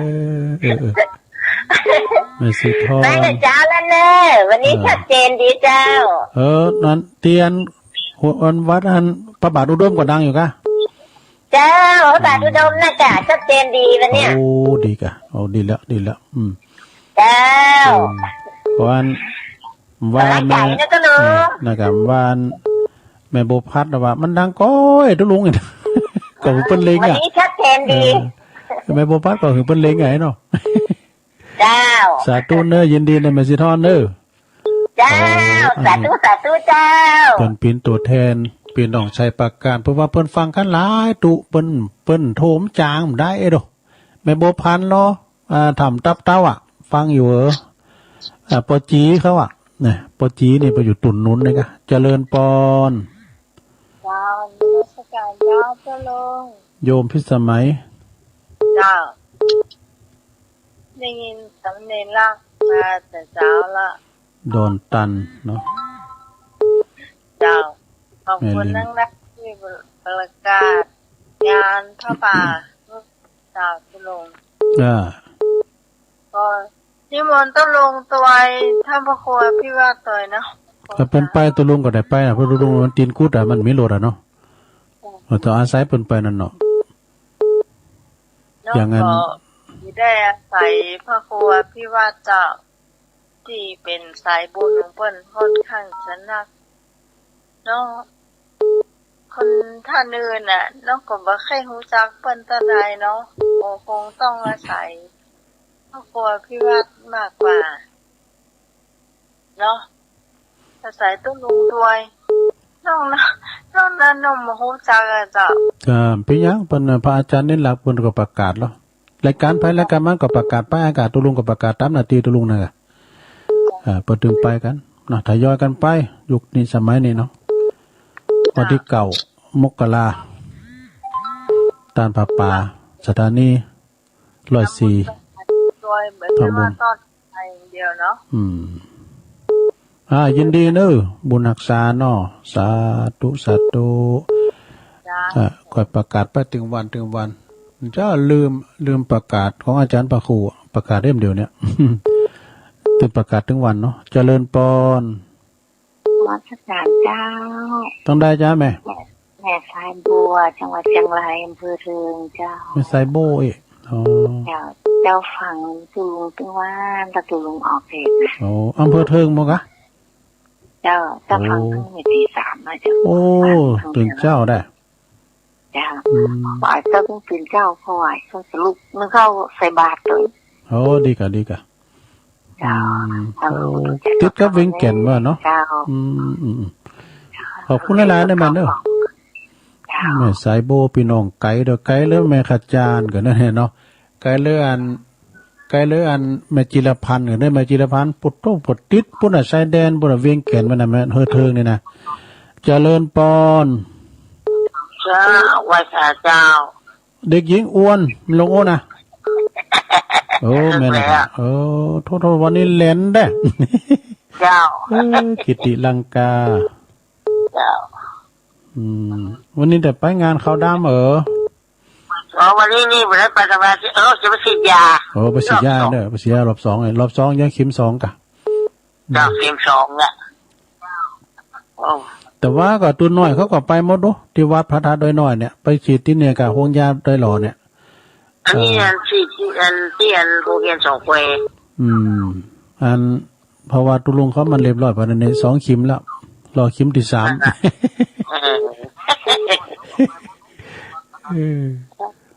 กฐินแม่มได้ลงโอนแล้วไปแล้วครับกฐินแล้วไปแล้วเนาะเจ้าดีกฐินมาแล้วเจ้าวันที่19วันสุดท้ายลูกหลานโคหอมแม่มแล้วเนาะเจ้าลูกหลานโคหอมแล้วล่ะพวกวันเฮือนนี่ก็ฝรั่งวันที่13นี่ก็อันเนี้ยกะฝรั่งการเตียนวัดฟาร์มไก่นี่แล้วเนาะวัดตุปีสมศักดิ์น้องเองเลยละโอ้เปิ้นได้เงินหลายนี่ยินดีกับเปิ้นด้วยเนาะเจ้า400,000ใจแกพอดีเลยค่ะเงิน1 แสนบ่ได้ไปหาได้ง่ายๆเนาะยุคในสมัยนี้มันเต็มแสนก็ดีละถ้าเป็นนั้นอย่างอันสบายก็นะครับว่ายืนได้ดักแบบนี้ปุ๊กะดีเพราะว่าที่ไหนอ่ะก็สวนก็เซมันก็ได้ปีนี้ก็เนาะวันนั้นก็เราย่าไปก็ได้4ปลายกันเนาะนั่นน่ะสวนก็เซมันก็ได้โมเราย่าเป็นปีกันน้อยแล้วกะแล้วไปละแล้วไปตั้งแต่30 ตุลาแล้วกะพี่ยะไว้โอกาสหน้าปีหน้าเนาะขอบคุณหลวงโอนเลยไปใส่เจริญได้กะป้ากะหากะ13บ่าย3 โมงบ่ายโมง13 นาฬิกานะปักทางเจริญทยอยกันไป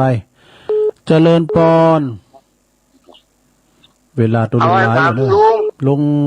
ลุงเมบุญเมครับผมปอบุญเมเนาะฟังกินเลนชัดเจนดียินเขาต้องจับมาดีเดียวนี่กันนะค่ะฟังแดนดินถิ่นละนากันเนาะครับชัดเจนดีกับตัวลุงเสกระบบพอละดัง7ดีชัดเจนเนาะแดนดินถิ่นละนานะอยู่บุญเนี่ยชัดเจนแล้วหัวต้องซักกันนะหัวต้องซักในการเอาไว้มันจับตีจำขนาดนั้นอันนั้นไว้ที่ไหนก็ได้มันต้องไปบิดมาดินแดนดินถิ่นละนาเนี่ยชัดเจนดีเลยกะชัดเจนเลยไม่แรงกับฟังได้ยินอยู่ออกชั่วโมงจะได้มันเปิดเขาตลอดได้มันคือเราไม่ได้ยินในสักตีแม่วางก็ไม่ได้ยินแล้วฟังพระครูก็ไม่ได้ตุลุงจบแล้วก็ตุลุงฟังตัวเก่าไปฟังเดี๋ยวตุลุงวาเนี่ยเนาะขอบคุณต่อบุญเมสาธุผู้โทรมาแถมจากตุลุงเรื่องไม่สา0899556506เวลาตุลุงละลายอยู่ดูเปิดเจ้าไปก่ะเจริญปอนไปตัดเจ้าท่านนานยังไม่ตัดทันแม่จันสีแจ่งโฮลินมาแล้วแม่ฟังเจ้าแล้วกะกำลังได้เข้ามาฟังเนี่ยออกไปหุงข้าวก็ติวไปตัวกะเป็นหยังตุลุงนี่ติวไปแล้วก็เดี๋ยวฟังพระครูก็ติวไปตัวบ่ฮงโควะหนาวแล้วกะมือฟ้าเนาะวันหน้าจะได้ฟังท่านค่ะแม่ไปอยู่นะหวายไปอยู่ยังดาวแล้วมันได้ยินไปนาหวายบ่เกินนะฟังนาหวายบ่กะ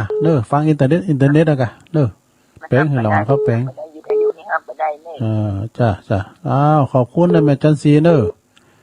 สาธุเท้าจางนะใจถึงนะมาดึงได้หมดละอ่อนแป้งโปรแกรมอินเทอร์เน็ตกำเดินนะเจริญปอนครับผมใบสาหำหลอกความหลงรู้ครับอันนี้ก็อนุโมทนาสถานญาติโยมที่เปิ้นร่วมทำบุญกฐินก็มีโยมปี่พิสมัยสุริโยดรแล้วก็ลุงหนุ่ยสว่างเมฆอันนี้เปิ้นก็ร่วมทำบุญกฐิน500 บาทแล้วก็นายทิวากรกองขมูลเจก็ร่วมทำบุญมา100 บาทแล้วก็แม่พรป่าเศร้า100 บาทแล้วก็ ปีสองสีประบงสารปีแถม100 บาทแล้วก็แม่จงดีที่เปิ้นหอมกับแม่จงดีอันนี้ก็แม่จงดีเชื้อกันทาเปิ้นก็หอมมาแถมนะครับที่เป็นห่วมกฐินเนาะครับผมอันนี้ก็อนุโมทนากับศรัทธาทุกท่านเนอที่ห่วมทำบุญห่วมกันนะครับเนาะในวันที่19ที่จะถึงนี้บุญใดกุศลใดท่านได้ทำแล้วขอให้สมมุ่งมั่นปรารถนาจุเยี่ยงจุประการนั้นจุงจักมีครับผมสาธุสาธุนี่ก็ลงอาจารย์เปิ่นเกาะมาอนุโมทนาบุญด้วยพระจะไปหอมกินหอมตาลก็ไปเลยเด้อเจริญพรอยู่ตรงใดแต่ว่าเมื่อวันนี้มัดก็เจ้านี่มันมาดังมันตอนตู้อันที่ตู้อันแม่บุพัดเนาะที่ทำด้วยกันที่ตัวยาโมนี่ดังนี้ด้วยแม่บุพัดอุลันจะถ้าอันจะยังต้นซ่านเนาะว่าจะต้นซ่านฟ้าบางทีมันไปเจ้าแล้วนะจุงเนอเดี๋ยวขอบคุณหลายๆเนอแม่เนอสาธุแม่บุพัดอุลันเนอนี่นะพี่น้องมึงฟังไม่อายเราน่ะนุ่งสูงซ่องเขาเปิดฟังอยู่หน้าคำเขาน่ะหน้าหอมไก่เขาปอเล่งนั้นลงเอาอันไล่มาใหม่เด้อไล่ปอเล่งหายไปหมดเจริญปอนเจ้าว่าเจ้าแม่อยู่ไหนทำตับเต่าเจ้าโอ้แม่บัวพันอ่ะเจ้ามาแล้วกันพัดพิงมาแต่มานี่คือเจ้าว่ามันติดกันนะทำตับเต่าโอ้แต่กะจามมาแล้วนึไว้ค่ะอยู่นึโอ้ดีแล้วพูกก็ฟังแถมเนาะเจ้าก็ฟังแถมแลมบึกก็ฟังแถมเล่มใบ3นะวันแม่ค่ำนี่เป็นนั้นพระครูธนาอัดเนาะแม่น่ะวันนี้แรงบึกนี่ก็ปุนกาเจ้าคณะอำเภอเวียงป่าเป่าวันพัดนะคืนนะแล้ววันพัดแรงบึกในธนาอัดเนาะธนาอัดกับอันเนี่ยกับครูบา40,000ก็ฮะแต่ครูบา40,000ถ้าฟังเด้อ3 โมงถึง5 โมงพุ่นนะติดตามตลอดดีแล้วโอ้ขอบคุณนะแม่บัวพันธ์เด้อเจ้ากับว่าเจ้าชัยประการสายต่อไปเจริญปอนธรรมสการครับน้องกบเปิดทางเบลเลยวันนี้ครับน้องกบมึนแล้วนี่มา